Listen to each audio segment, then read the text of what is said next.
Αν ακούγομαι, ξεκινάμε, εντάξει.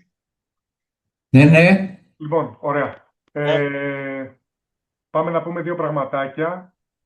Ψηφιακό δελτίο αποστολής Β' φάση. Καταρχήν να πω έτσι μια πρώτη σκέψη. Θεωρώ ότι μία από τις δυσκολίες στο καινούριο αυτό πραγματάκι που έρχεται είναι ότι έχει φέρει ένα πολύ παλιό όνομα. Δελτίο αποστολής, όταν ακούει κάποιος, φέρνει κάποια πολύ συγκεκριμένα πράγματα στο νου του. Κάποιοι μπορεί να το έχουν υπόψη του ή να το έχουν χρησιμοποιήσει εδώ και δεκαετίες. Τώρα όμως αλλάζει. Και ένα από τα προβλήματα είναι ότι η ορολογία δεν βοηθάει. Δηλαδή χρησιμοποιούμε το όνομα ψηφιακό δελτίο αποστολής, αλλά αυτό το περιεχόμενο που θα έχει θα είναι κάπως διαφορετικό από αυτό που έχουμε συνηθίσει. Πάμε λιγάκι να δούμε τι θέλουμε να κάνουμε εδώ σε αυτό το σεμιναριάκι. Το πρώτο λοιπόν πράγμα που θέλω να καταλάβουμε είναι ότι είναι κάτι διαφορετικό από αυτό που μπορεί να ξέραμε ή να θυμόμασταν. Το πρώτο πράγμα που θέλω να κάνουμε είναι αυτό. Να αντιληφθούμε. Θέλω να προσπαθήσουμε να εξοικειωθούμε με νέες έννοιες και διαδικασίες που βάζει η νομοθεσία και ξεκινάμε από τη β' φάση του δελτίου αποστολής. Προφανώς να αντιμετωπιστούν δυσκολίες με στόχο να αποφύγουμε πρόστιμα. Τα πρόστιμα είναι βαριά, ήδη κάποιοι γνωρίζουν, έχω στείλει και εγώ ενημερωτικό. Για μία έκδοση νέου τύπου ψηφιακού δελτίου αποστολής είναι 5.000 το πρόστιμο στις επιχειρήσεις με απλογραφικά βιβλία και 10.000 στα διπλογραφικά. Αυτό σημαίνει ότι, εν πάση περιπτώσει, είναι ένα νούμερο δύσκολο. Έτσι. Δεν μπορεί κάποιος εύκολα να ρισκάρει να υποστεί αυτό το πρόστιμο. Οπότε θέλουμε να προσπαθήσουμε λιγάκι να μπούμε στο νόημα. Προφανώς θα υπάρχουν βοήθειες στη συνέχεια και όλοι οι χρήστες εφαρμογής, τουλάχιστον οι χρήστες οι οποίοι είναι της δικής μας εφαρμογής, ξέρουν ότι θα έχουν στήριξη από εμάς, αλλά εδώ πρέπει λιγάκι να εξοικειωθούμε με κάποια πράγματα, γιατί αλλιώς δεν θα μιλάμε την ίδια γλώσσα. Τι δεν θέλουμε να κάνουμε σε αυτό το σεμιναριάκι το διαδικτυακό? Δεν θέλουμε να εξαντλήσουμε όλες τις δυνατές περιπτώσεις, γιατί είναι και αδύνατον. Είναι τόσες οι υποπεριπτώσεις και επειδή είναι ένα πολυσύνθετο πραγματάκι αυτό το καινούριο δελτίο αποστολής στη β' φάση του, δεν μπορούμε να καλύψουμε τα πάντα, αλλά δεν έχει σημασία. Δεν θέλουμε έτσι κι αλλιώς να δώσουμε πολύ μεγάλο όγκο πληροφοριών, όπου εσείς σαν χρήστες να μην μπορέσετε να κρατήσετε τα βασικά, και τα βασικά είναι αυτά που θα σας βοηθήσουν να ανταπεξέλθετε καταρχήν στην καινούργια κατάσταση. Τα βασικά είναι αυτά που θέλω να σας μείνουν από αυτή τη σημερινή διαδικασία. Σύγχυση, υποτίμηση του προβλήματος, απογοήτευση κτλ. Μπορεί να οδηγήσουν σε λάθη και συνεπώς σε πρόστιμα, κάτι που θέλουμε καταρχήν όλοι φαντάζομαι να αποφύγουμε. Πάμε καταρχήν σε αυτό που λιγάκι είχαμε στο μυαλό μας. Ψηφιακό δελτίο αποστολής, διαφορές από το παλιό δελτίο αποστολής. Okay. Τα παλιά δελτία αποστολής ήταν συνοδευτικά μεταφοράς. Είχαν ένα ρόλο, είχαν λόγο ύπαρξης. Από τη στιγμή που το εμπόρευμα, τα προϊόντα, τα αγαθά μπαίνανε πάνω σε ένα φορέα, σε ένα αυτοκίνητο επαγγελματικό, σε ένα παπάκι, σε ένα φορτηγό δημοσίας χρήσης, για να πάνε από τη μία στην άλλη μεριά, να φύγουν από κάποιον και να πάνε σε κάποιον άλλον, και η λειτουργία τους όλη ήταν αυτή, να καλύπτουν δηλαδή τη διακίνηση, το διάστημα για το οποίο τα αγαθά βρίσκονται στο δρόμο. Αυτό κάποια στιγμή είχε καταργηθεί κιόλας, αν θυμάστε, το επαναφέρανε, και στην πρώτη φάση δελτίου αποστολής που ήδη έχει ξεκινήσει υποχρεωτικά το Δεκέμβρη και στην οποία όλοι είμαστε λίγος πολύ μέσα και όλοι χρησιμοποιούμε, επανήλθε αυτή η λειτουργία. Τα νέα ψηφιακά δελτία αποστολής, πράγμα που ξεκινά από τη β' φάση, έχουν δύο λειτουργίες. Το λέω τώρα σε πρώτη ανάγνωση με πολύ βασικό τρόπο. Το ένα είναι ότι μεταφέρουν, αν υπάρχουν ερωτήσεις μπορείτε να ρωτήσετε, μπορεί να σηκώσει κανείς χεράκι ή να διακόψει, αλλά με λίγο έτσι προσοχή, να μην είμαστε ο ένας πάνω στον άλλον. Λοιπόν, Τα νέα λοιπόν ψηφιακά δελτία αποστολής κάνουν δύο πραγματάκια. Μεταφέρουν την κατοχή των αγαθών, Έχεις ένα meeting και δεν μπορώ να μιλήσω. ε, όχι την κυριότητα, την κατοχή των αγαθών, από μία οντότητα σε άλλη, από τον ένα στον άλλον. Όταν λέω οντότητα, εννοώ οποιοσδήποτε έχει χώρο στον οποίο μπορεί να υπάρχουν αγαθά, είτε είναι δικά του είτε όχι. Για παράδειγμα, μια εμπορική επιχείρηση μεταφέρει αγαθά από το χώρο της σε χώρο άλλης επιχείρησης, αλλά μπορεί να μην τα μεταφέρει από το δικό της χώρο, να ζητάει να μεταφερθούν από μια εταιρεία logistics που χρησιμοποιεί στον πελάτη της. Αυτό λοιπόν εδώ που θέλει να κάνει το νέο δελτίο αποστολής είναι να μεταφέρει την κατοχή των αγαθών, όχι την κυριότητα, όχι να το πω και έτσι, η ιδιοκτησία τους. Αυτό γίνεται με το τιμολόγιο όπως και πριν, αλλά την κατοχή των αγαθών, το πού βρίσκονται τα αγαθά από τον ένα στον άλλον. Σε αυτή την περίπτωση, για παράδειγμα που είπαμε τη logistics, θα πρέπει να μεταφερθούν από τη logistics στον πελάτη μου και όχι από εμένα στον πελάτη μου. Παρόλο που εγώ θα κόψω τιμολόγιο στον πελάτη μου. Αυτό θα το δούμε και στη συνέχεια πολύ πιο αναλυτικά. Και φυσικά έχουν και τη δεύτερη λειτουργία, την παλιά λειτουργία, ότι στο δρόμο αποτελούν και συνοδευτικά μεταφοράς. Θα μπορούσα να το θέσω λίγο σε εξής, να το κάνω λίγο σχηματικά. Φανταστείτε ένα ομαδικό άθλημα που παίζεται με μπάλα. Εντάξει. Ας πούμε ότι έχουμε, ξέρω εγώ, ένα άθλημα στο οποίο υπάρχει κατοχή μπάλας. Ας πούμε ότι έχουμε ένα γήπεδο ενός δήμου και παίζουν δύο ερασιτεχνικές ομάδες μπάσκετ, έτσι. Εσείς τώρα βάλετε τον εαυτό σας στη θέση ενός ανθρώπου που σημειώνει ποιος έχει την μπάλα στα χέρια του. Η μπάλα, όπως και το γήπεδο, ανήκει στο Δήμο. Έτσι. Δεν ρωτάμε λοιπόν ποιανού είναι η μπάλα, ρωτάμε ποιος έχει την μπάλα στα χέρια του. Κάθε φορά λοιπόν που φεύγει από τα χέρια ενός και πηγαίνει στα χέρια ενός άλλου, η κίνηση αυτή φανταστείτε ότι την καταγράφετε, ότι ξεκινάει από την κατοχή του Κώστα και πηγαίνει στην κατοχή του Γιώργου. Αυτή η διαδικασία όπου δηλώνεται η κατοχή των αγαθών, ξαναλέω, όχι η κυριότητα, μπορεί να ταυτίζονται αυτά, μπορεί να μην ταυτίζονται, είναι η διαδικασία, η βασική λειτουργία για το νέο δελτίο αποστολής, που είναι κάτι διαφορετικό από ό,τι υπήρχε ως τώρα. Πάμε λιγάκι να δούμε λίγο πιο συγκεκριμένα με το πινακάκι. Διαφορές και ομοιότητες, παλιό δελτίο αποστολής, α φάση ψηφιακού δελτίου, β φάση ψηφιακού δελτίου. Το παλιό δελτίο αποστολής ήταν χειρόγραφο, διαβάζω την πρώτη γραμμή. Στην α φάση έγινε ψηφιακό. Όταν λέμε ψηφιακό, εννοούμε ότι διαβάζετε στο My Data, έτσι. Δεν υπάρχει κάποια άλλη έννοια στο ψηφιακό, αυτό είναι το ψηφιακό. Τι διαβάζετε στο My Data. Κατά τα άλλα, μπορεί να είναι χάρτινο και πάλι, να το τυπώνεις κτλ. Στη β φάση επίσης είναι ψηφιακό My Data. Αυτό δηλαδή έχει ήδη γίνει από την πρώτη φάση, η διαβίβαση. Το παλιό δελτίο αποστολής δεν είχε κάποια ειδική σήμανση. Δεν εννοώ το αν είχε θεώρηση κάποτε παλιά, το χειρόγραφο που πήγαμε και τα τρυπάγαμε στις εφορίες. Εννοώ ότι δεν είχε κάποια ειδική σήμανση από την εφορία το κάθε φύλλο. Εδώ λοιπόν έχει QR code, ήδη από την πρώτη φάση. Το βλέπετε και στα τιμολόγια σας ή τιμολόγια δελτία ορισμένη αυτό. Το 2 διαστάσεων γραμμικό κώδικα, το QR. Και το ίδιο ισχύει και στη β' φάση. Και φυσικά και τα τρία αποτελούσαν και συνοδευτικά μεταφορά των αγαθών. Μέχρι εδώ τα πράγματα ήταν περίπου ας πούμε παρόμοια, αν όχι ίδια. Με βασική διαφορά ότι τα ψηφιακά δελτία διαβιβάζονται στην ΑΔΕ. Πάμε λίγο παρακάτω, σε αυτόν τον ίδιο πίνακα. Το παλιό δελτίο αποστολής λοιπόν ήταν ένας τύπος παραστατικού, δελτίο αποστολής, είτε σκέτος, είτε σε συνδυασμό με τιμολόγιο. Είναι ένας τύπος. Δελτίο αποστολής ή δελτίο αποστολής τιμολόγιο. Στην πρώτη φάση είχαμε το ίδιο. Ένας τύπος παραστατικού. Αυτό που έχετε μέχρι τώρα και στο πρόγραμμα και ό,τι χρησιμοποιείτε είναι ένας τύπος παραστατικού, που με την καινούργια κωδικοποίηση της ΑΔΕ είναι ο 9.3. Στη β' φάση, τόσο ο ένας τύπος θα αντικατασταθεί από 5 τύπους παραστατικών.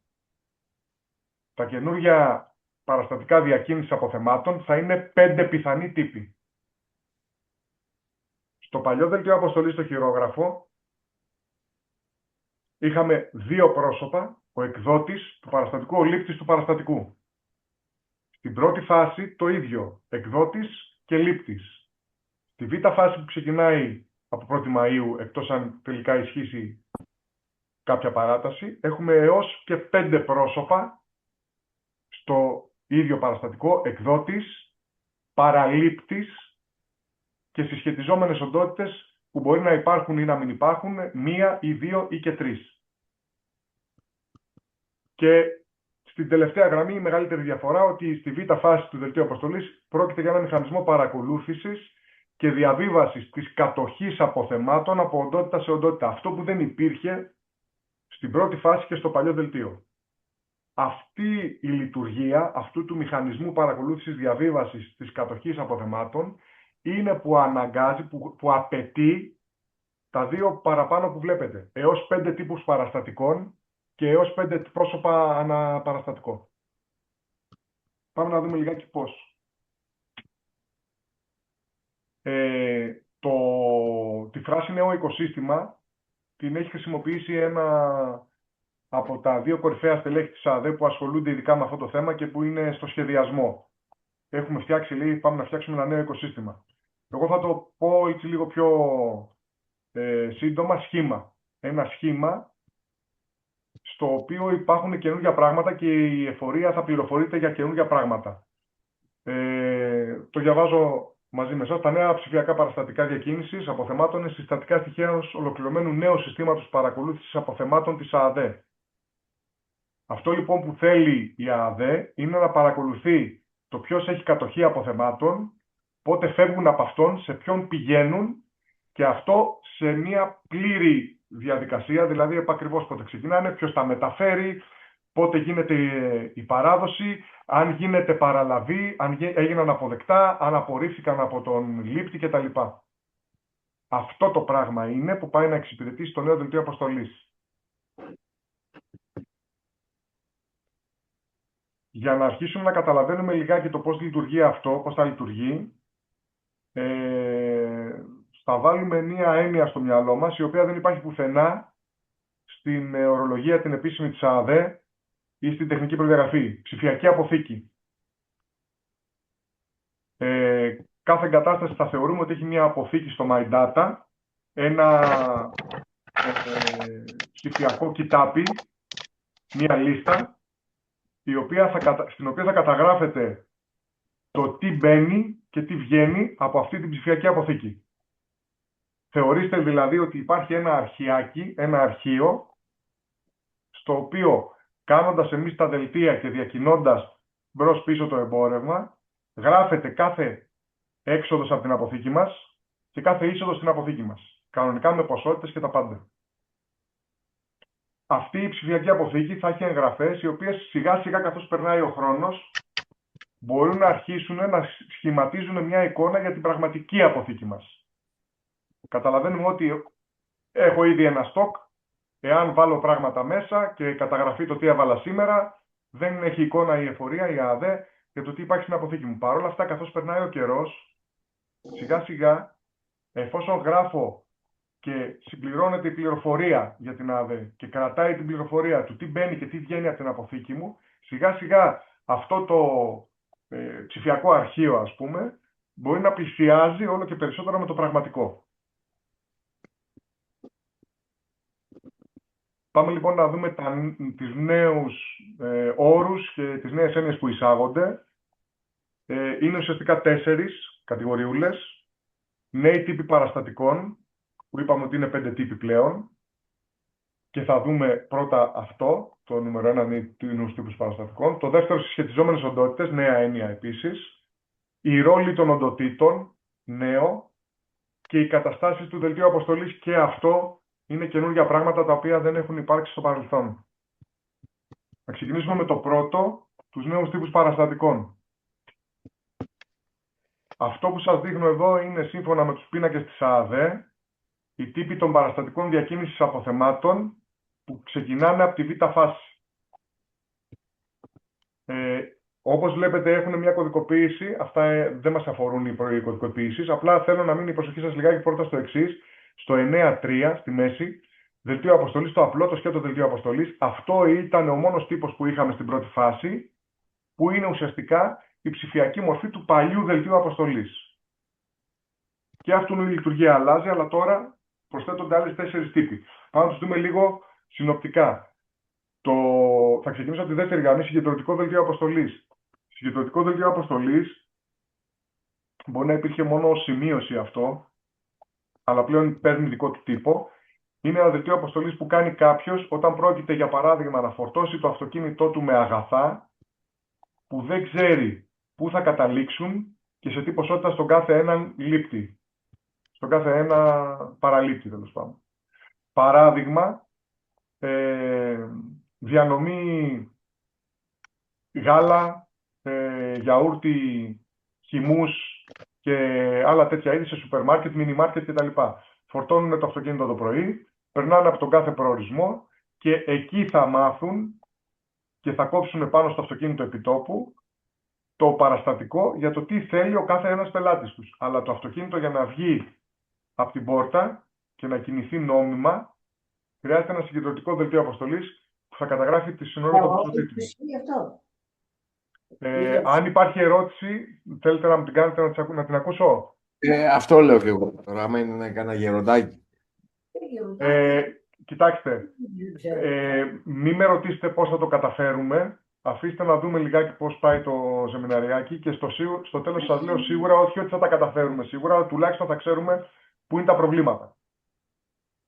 Δεν έχω την απάντηση σε όλα, στο πώς θα το καταφέρει ο καθένας. Το μόνο που μπορώ να κάνω είναι να προσπαθήσω λιγάκι να σας δώσω μια υπόβαθρο και μετά να δούμε στην πορεία και φυσικά με ό,τι βοήθεια χρειαστεί πόσο θα το αντιμετωπίσουμε.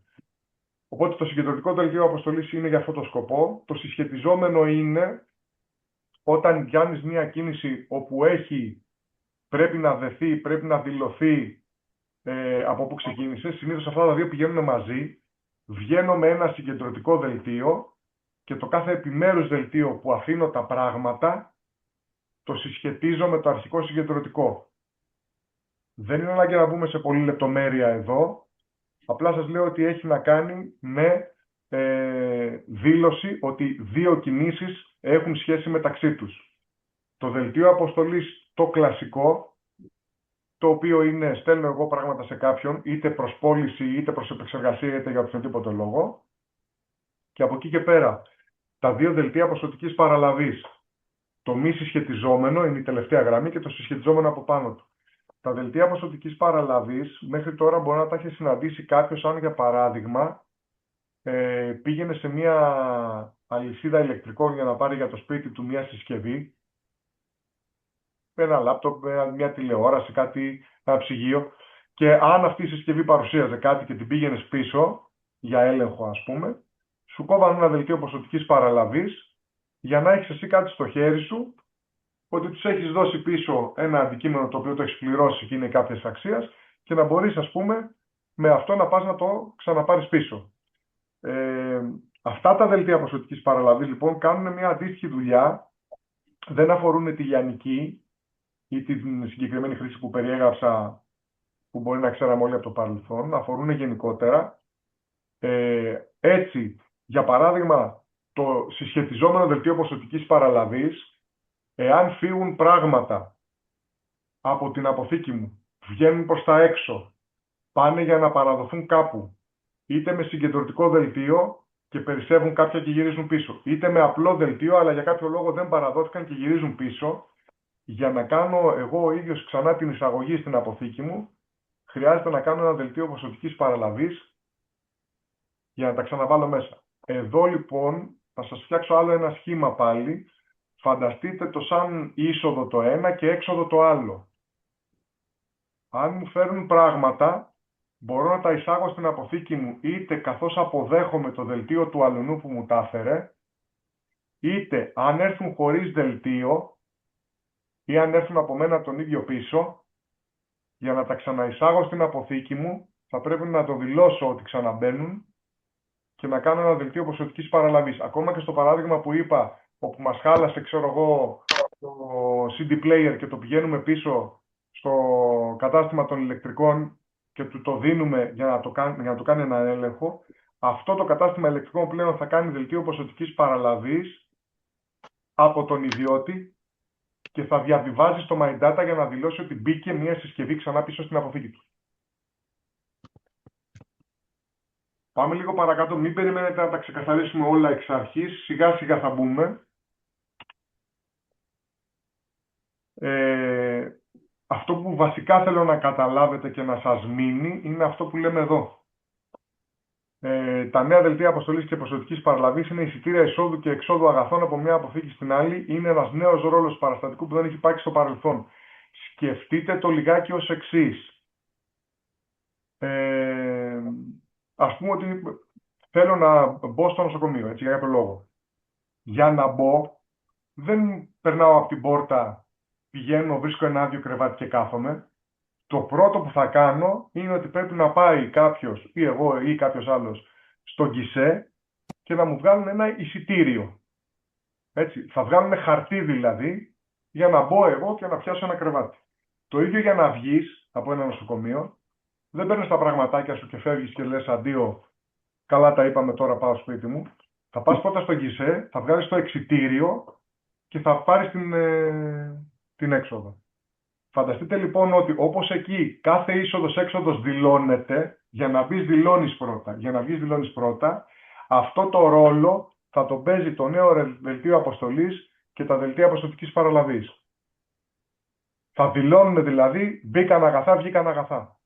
Θα δηλώνονται μέσα από αυτό το νέο σύστημα. Επειδή έχει τη σημασία του, θα το πω, υπάρχει μια διαφορετική χρήση, σαφώς διαφορετική χρήση για τα δελτία αποστολής και για τα δελτία αποστολικής παραλαβής. Το βασικό είναι αυτό. Το δελτίο αποστολής είναι στοιχείο και διακίνησης αποθεμάτων και συνοδευτικό μεταφοράς. Δηλαδή, και δηλώνει ότι τα πράγματα βγαίνουν από την αποθήκη ή μπαίνουν στην αποθήκη του αλουνού, όταν ο άλλος το κάνει αποδοχή, αλλά είναι και συνοδευτικό μεταφοράς για το δρόμο, όπως και παλιά. Μπορεί να χρησιμοποιηθεί και αντίστροφα. Εάν δηλαδή πρέπει να πάω να πάρω κάποια πράγματα από σένα για να τα φέρω πίσω στο χώρο μου ή για να τα πάρω στο χώρο μου και δεν μου κόψεις εσύ δελτίο, μπορώ να κόψω εγώ αντίστροφο. Έχει λοιπόν δύο κατευθύνσεις και πιθανά έχει και πολλούς εμπλεκόμενους. Ένας που το κόβει, ένας στον οποίο το κόβει και μπορεί να έχει και άλλους που να δηλώνονται. Για παράδειγμα, μπορεί να δηλωθεί ο μεταφορέας. Μπορεί να δηλωθεί τρίτο ή τέταρτο πρόσωπο, εάν υπάρχει άλλος που δίνει την εντολή της πώλησης κτλ. Στο δελτίο ποσοτικής παραλαβής όμως αφορά μόνο τη διακίνηση αποθεμάτων με την έννοια πια ότι δεν είναι συνοδευτικό μεταφοράς. Δεν είναι συνοδευτικό μεταφοράς. Δεν βγάζεις δελτίο ποσοτικής παραλαβής για να πάνε τα πράγματα στον δρόμο. Όταν έρθουν με κάποιον τρόπο στο χώρο σου, στην έδρα σου, στην αποθήκη σου, στο υποκατάστημά σου και μπουν μέσα, με το δελτίο ποσοτικής παραλαβής μπορείς απλά να δηλώσεις ότι τα έβαλες. Παρεμπιπτόντως, όταν έρχονται με δελτίο αποστολής από άλλον, η δήλωση ότι τα βάζω στην αποθήκη μου γίνεται με την αποδοχή του δελτίου αποστολής που μου έκοψε ο άλλος. Θα δούμε πώς.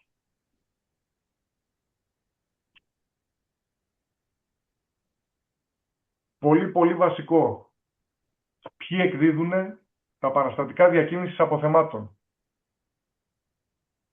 Δελτίο αποστολής κόβει πλέον αυτός που τα αγαθά βγαίνουν από το χώρο του, όχι απαραίτητα ο κύριος των αγαθών, ο ιδιοκτήτης των αγαθών.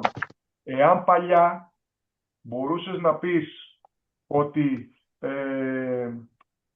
νοικιάζω, ξέρω εγώ, χώρο σε μια logistics, δίνω εντολή, πάρτε αυτά τα πράγματα που τα έχω κανονίσει και τα έχω πουλήσει, ας πούμε, στον Χ και πηγαίνετε τα στον Χ και θα μπορούσες εσύ να τους κόψεις, να τους στείλεις ένα δελτίο ή ένα τιμολόγιο δελτίο που να λέει φόρτωση στη logistics, παράδοση στον Χ. Αυτό τώρα δεν γίνεται. Το απαγορεύεται. Δελτίο θα πρέπει να κόψει η logistics. Δελτίο κόβει αυτός που τα αγαθά βρίσκονται στο χώρο του προς αυτόν που θα κάνει την παραλαβή, που θα τα παραλάβει στο χώρο του. Εντάξει, όχι απαραίτητα δηλαδή ο πολιτής. Εάν ο πολιτής τα έχει στο χώρο του, τότε ταυτίζονται ok. Εάν όμως ο πολιτής είναι άλλος και βρίσκονται αλλού, κόβει αυτός που είναι στο χώρο του και όχι ο πολιτής. Και αντίστοιχα, αυτός στον οποίο κόβουμε είναι αυτός που θα κάνει την παραλαβή, αυτός που θα πάνε στο χώρο του.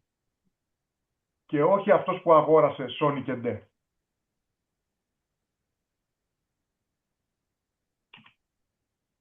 Πάμε λίγο. πολύ χοντρικά τα βασικά ήταν αυτά για τους τύπους παραστατικών διακίνησης, τους καινούριους τύπους.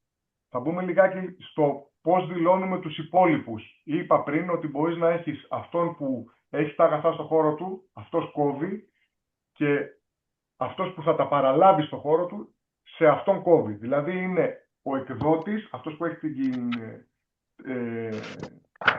κατοχή των αγαθών, και αυτός που θα πάρει την κατοχή των αγαθών είναι ο παραλήπτης. Τι γίνεται με όλους τους υπόλοιπους που μπορεί να είναι εμπλεκόμενοι? Πάμε να δούμε τις συσχετιζόμενες οντότητες.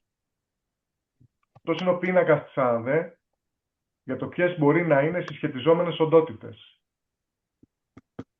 Πέρα από κάποιες εγγραφές τις οποίες τις έχω αφήσει εκτός, φορολογικός εκπρόσωπος, διαμεσολαβητής, λοιπές, οι τρεις που βλέπετε στο κόκκινο πλαίσιο, μεταφορέας, λήπτης του αποστολέα πολιτή και αποστολέας πολιτής, αυτές οι τρεις μας αφορούν. Αυτές οι τρεις είναι πιθανόν να πρέπει να δηλωθούν, ή κάποιες από αυτές, σε ένα δελτίο αποστολής. Ο μεταφορέας μιλάει από μόνο του, είναι μεταφορική επιχείρηση που αναλαμβάνει τη μεταφορά των αγαθών από τη μία πλευρά στην άλλη. Μπορούμε και πρέπει να τον δηλώσουμε εφόσον ο μεταφορέας αμείβεται για αυτή τη δουλειά. Αλλιώς μεταφορέας μπορεί να δηλωθεί οποιοδήποτε κάνει αυτή την κίνηση. Μπορεί δηλαδή εγώ ο ίδιος που πουλώ να έχω και οχήματα και να μεταφέρω τα αγαθά στους πελάτες μου.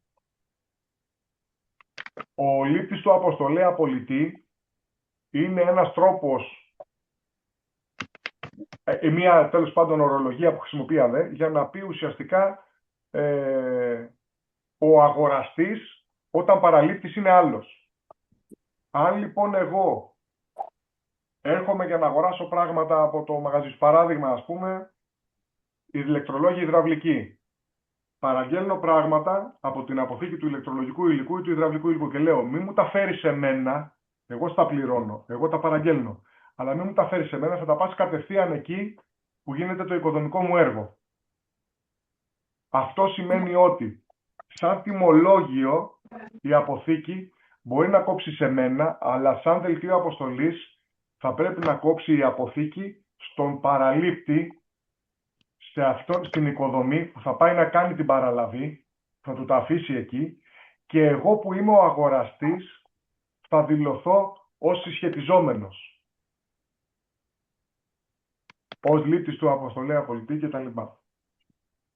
Αποστολέας πολιτής όταν ο εκδότης δεν είναι ο πολιτής, από την αντίστροφη μεριά, εάν δηλαδή αυτός που πουλάει και αυτός που στέλνει δεν είναι οι ίδιοι, δηλώνεται ποιος είναι ο πολιτής σαν συσχετιζόμενος, κόβει αυτός που στέλνει αλλά δηλώνει το πολιτή σαν συσχετιζόμενος, και περίπου αυτές οι τρεις περιπτώσεις καλύπτουν όλους τους πιθανούς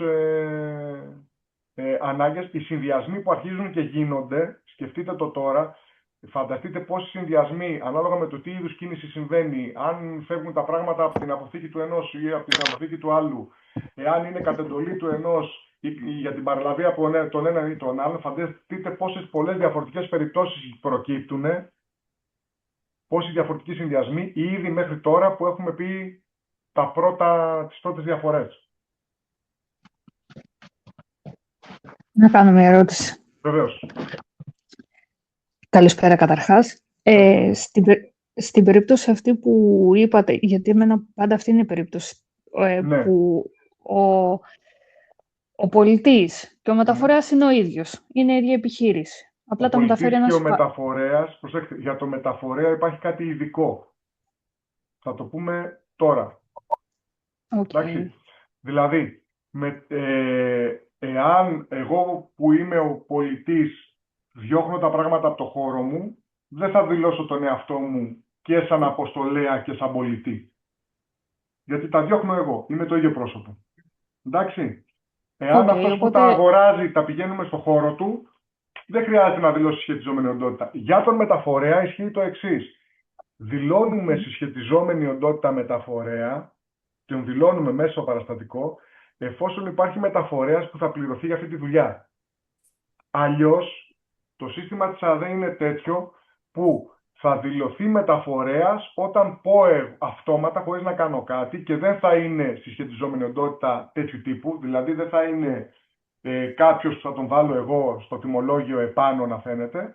Όταν εγώ ξεκινήσω τη μεταφορά θα φανεί ότι την κάνω εγώ. Θα δούμε πώς. Εντάξει.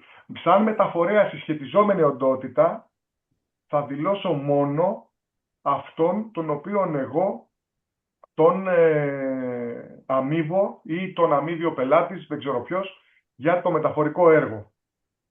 Αυτό γράφουμε εδώ. Έτσι, αυτό που θα κόψει το τιμολόγιο παροχής για τη μεταφορά. Αλλιώς θα πάρει αυτόματα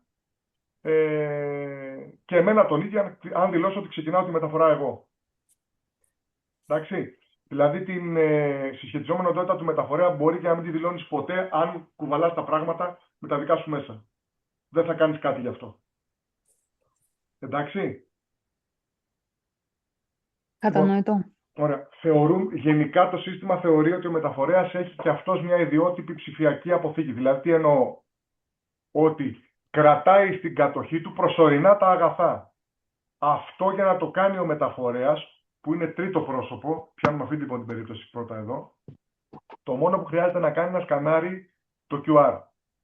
Τη σήμανση δηλαδή που έχουν τα ψηφιακά δελτία αποστολής. Το σκανάρει και με αυτόν τον τρόπο μπορεί να δηλώσει ότι ξεκίνησε τη μεταφορά αυτών των αγαθών.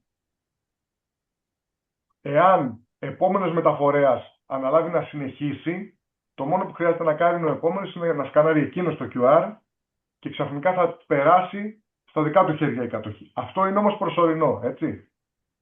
Μέχρι να φτάσουμε στον παραλήπτη. Ωραία. Αν δεν δηλώσουμε μεταφορική ως συσχετιζόμενη οντότητα, όποιος σκανάρει πρώτος το QR και δηλώσει έναρξη μεταφοράς, θα εμφανιστεί ως συσχετιζόμενος μεταφορέας. Ακόμα και ο αγοραστής ή ο πολιτής. Η διαφορά εδώ είναι πια ότι όταν εγώ δηλώνω κάποιον, θέλω να το κάνω πολύ συγκεκριμένο και δεν έχει νόημα να δηλώσω τον εαυτό μου γιατί δεν αμείβομαι για αυτή τη δουλειά, ούτε τον αγοραστή μου, αν ήρθε ο αγοραστής μου να αγοράσει τα πράγματα με δικά του μέσα. Γιατί δεν πληρώνεται για αυτή τη δουλειά. Έχει νόημα να τον δηλώσω εγώ τον μεταφορέα μόνο όταν αμείβεται μεταφορική επιχείρηση για αυτή τη δουλειά. Αλλιώς θα πάρει αυτόματα το σύστημα τον πρώτο που θα σκανάρει. Τώρα, οι λειτουργίες του μεταφορέα δεν σταματάνε εδώ. Ο μεταφορέας μπορεί να δηλώσει ότι παρέδωσε τα αγαθά ή και ότι η παράδοση απέτυχε και να μας τα επιστρέψει. Αυτό που είναι σημαντικό για όλους να ξέρουν είναι το εξής. Όταν πουλάω σε ένα πελάτη λιανικής, εάν ο μεταφορέας είτε είναι μεταφορική επιχείρηση, είτε είναι courier, είτε είμαι εγώ ο ίδιος που πήγα να του τα αφήσω στην πόρτα, εάν δηλώσω σαν μεταφορέας ότι παραλήφθηκαν, τότε κλείνει ότι παρέδωσα, τότε θεωρείται ότι παρέλαβε ο ιδιώτης. Γιατί ο ιδιώτης δεν έχει my data. Αν όμως δηλώσω εγώ ότι παρέδωσα σαν μεταφορέας, σε περίπτωση χονδρικής, που είναι μια εταιρεία, κάτι, εάν αυτοί δεν σκανάρουν το QR για να κάνουν αποδοχή αυτών που τους έστειλα, το παραστατικό μένει σε κρεμότητα. Δεν κλείνει ότι παραλήφθηκαν. Για να κλείσει η παραλαβή πρέπει να σκανάρει και να αποδεχτεί ο επαγγελματίας επιχείρησης στον οποίο στέλνει τα πράγματα. Εάν δεν παραδοθούν, αποτύχει η παράδοση και έρθουν πίσω σε εμάς, πρέπει να τα εισάγουμε ξανά στην αποθήκη μας με δελτίο ποσοτικής παραλαβής, το οποίο και θα πρέπει να συσχετίσουμε με το αρχικό δελτίο αποστολής, για να δείξουμε ότι είναι συνέχεια της ίδιας κίνησης, αλλά ξανά προς τα πίσω. Οι άλλες συσχετιζόμενες οντότητες, τώρα, τις γράφω όπως τις έχει η ΑΔΕ, ο λήπτης του αποστολέα πολιτή, εννοούμε ο αγοραστής, εάν εγώ κόβω το δελτίο αποστολής σε κάποιον ο οποίος θα μου κάνει την παραλαβή, αλλά ο αγοραστής δεν είναι αυτός, είναι κάποιος άλλος, έτσι δηλώνω τον αγοραστή. Και ο αποστολέας πολιτής, αν εγώ στέλνω τα πράγματα, αλλά δεν είναι δικά μου τα πράγματα, πήρα εντολή από κάποιον άλλον, π.χ. είμαι logistics, πήρα εντολή από κάποιον άλλον, τότε αυτόν που έδωσε την εντολή και είναι ο πολιτής, τον δηλώνω έτσι, σαν αποστολέας πολιτής. Είναι λίγο μπερδευτικές οι ορολογίες της ΑΔΕ, έχουν πολύ λήπτη, παραλήπτη, αποστολέα κτλ. Κρατήστε αυτό που σας γράφω δίπλα. Αυτό που λέει λήπτη στο αποστολέα πολιτή σημαίνει ο αγοραστής εφόσον είναι άλλος, όχι ο παραλήπτης. Και αυτό που λέει αποστολέας πολιτή σημαίνει ο πολιτής εφόσον κόβω εγώ, αλλά πολιτής είναι άλλος. Πάμε να δούμε λιγάκι το τρίτο σκέλος. Έχουμε πει λιγάκι για τους νέους τύπους παραστατικών και έχουμε πει και για τις συσχετιζόμενες οντότητες. Να δούμε λιγάκι τους ρόλους των οντοτήτων. Έχουμε ήδη πει μερικά πραγματάκια, δεν θα σας είναι τόσο άγνωστα αυτά. Αυτό που θα δείτε εδώ τώρα είναι μια καρτούλα που έχω βάλει από διαφορετικά σημεία των τεχνικών προδιαγραφών τις ορολογίες της ΑΔΕ. Σε ένα σημείο μιλάει για εκδότη issuer, μεταφορέα carrier και λήπτη recipient, όπου εδώ ο recipient είναι ο παραλήπτης.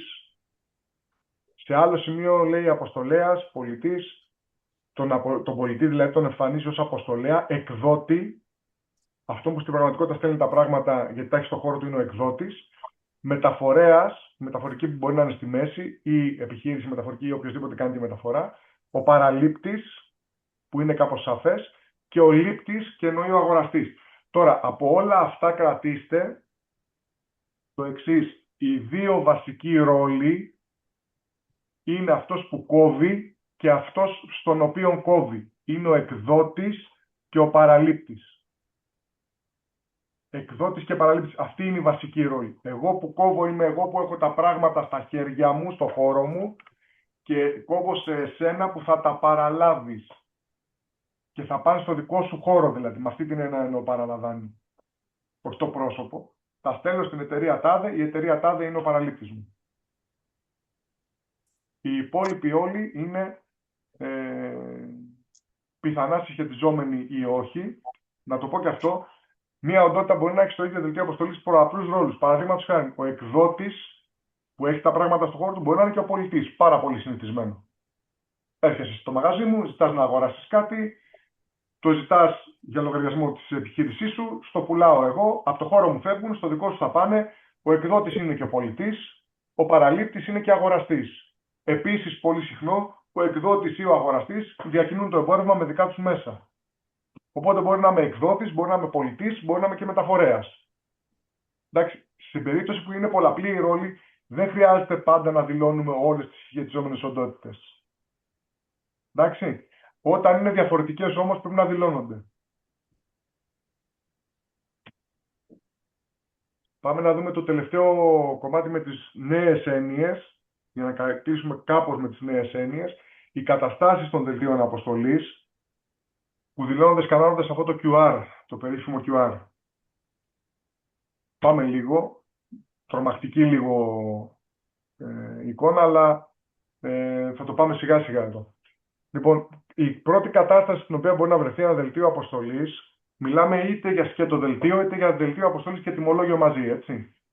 Η κατάσταση registered, χρησιμοποιώ τους αγγλικούς όρους, προσοχή εδώ, όχι από κάποια προτίμηση στην αγγλική γλώσσα ή από κάποιο άλλο βίτσιο, αλλά επειδή αυτή είναι η επίσημη ορολογία και αυτές είναι και οι απαντήσεις όταν ρωτάμε το σερβερ της ΑΔΕ που βρίσκεται το δελτίο μου και σε τι κατάσταση είναι, οι απαντήσεις που έρχονται είναι με αυτήν εδώ την ορολογία, τις χρησιμοποιούν ακόμα και οι υπεύθυνοι της ΑΔΕ κτλ. Οπότε τις βάζω στα αγγλικά, όπως τις χρησιμοποιεί και η ΑΔΕ, για να αρχίσουμε λιγάκι να εξοικειωνόμαστε. Παρ' όλα αυτά, το register σημαίνει ότι το έχω εκδώσει, το έχω διαβιβάσει. Δηλαδή, ό,τι έχουμε κάνει ως τώρα. Κόβω δελτίο, το στέλνω στην ΑΔΕ και παίρνει mark και QR. Αυτό αμέσως το βαφτίζουμε κατάσταση registered. Ότι δηλαδή έχει δηλωθεί στο σύστημα το δελτίο, τίποτα άλλο. Εάν πριν ξεκινήσουν να κουνηθούν τα πράγματα, πριν δηλωθεί ότι αρχίζει η διακίνηση ή ότι τα παρέλαβε κάποιος κτλ., γίνει ακύρωση, τότε θα γυρίσει αυτό σε κατάσταση cancelled και θα θεωρείται ακυρωμένο. Προσοχή. Η κατάσταση registered δεν σημαίνει τίποτα ουσιαστικά. Σημαίνει ότι έχω κόψει το δελτίο μου και το έχω διαβάσει στην ΑΔΕ. Η κατάσταση cancelled είναι ό,τι ξέραμε πριν. Αλλά δεν μπορώ να το κάνω, δεν μπορώ να το κάνω όταν αυτό το δελτίο ή το τιμολόγιο δελτίο έχει δηλωθεί ότι ξεκίνησαν τα πράγματα και πάνε προς τον παραλήπτη. Από εκεί και πέρα, τα καινούρια είναι μέσα στο κόκκινο μεγάλο πλαίσιο. In transit, ξεκίνησε η διακίνηση. Delivered by carrier, ο μεταφορέας δήλωσε παράδοση. Εάν είναι χονδρικής η συναλλαγή δεν κλείνει εδώ, θα πρέπει να γίνει επιβεβαίωση και από τον παραλήπτη. Failed delivery, ο μεταφορέας δήλωσε αποτυχία παράδοσης. Το βασικό από τα πρώτα τρία είναι το in transit, ότι έχει ξεκινήσει η διακίνηση. Και τα δύο τελευταία είναι η κατάληξη, που είναι ένα από τα εξής δύο. Completed, ολοκληρώθηκε με επιτυχία, που σημαίνει ότι έχει παραλάβει η άλλη πλευρά. Ή rejected, που σημαίνει ότι η άλλη πλευρά όχι απλώς δεν παρέλαβε, αλλά σκάναρε όλα αυτά εδώ, όπως βλέπετε έχω βάλει και το σηματάκι του QR, δηλώνοντας σκανάροντας το QR. Το τελευταίο λοιπόν που βλέπουμε κάτω είναι ότι η άλλη πλευρά όχι απλώς δεν παρέλαβε, αλλά σκάναρε το QR και δήλωσε ότι απορρίπτει αυτό το παραστατικό. Εντάξει, θα μπορούσε για παράδειγμα να συμβεί, δεν είναι τόσο συχνό, θα είναι σπάνιο και στην πράξη, εάν σου στέλνω το δελτίο αποστολή σου, αλλά κατά λάθος έχω βάλει αλλουνού τα πράγματα μέσα. Εκεί προκειμένου να μην μπει σε διαδικασία τι να διορθώσω, μπορείς να δηλώσεις ότι το απορρίπτω τελείως, πάρ' τα πίσω έτσι όπως είναι και ξαναστείλε μου τα σωστά. Αυτό που θέλουμε όταν εμείς κόβουμε, όταν εσείς σαν επιχειρήσεις κόβετε, είναι όλα τα δελτία αποστολής να καταλήγουν στην κατάσταση completed. Η διακίνηση ολοκληρώθηκε με επιτυχία.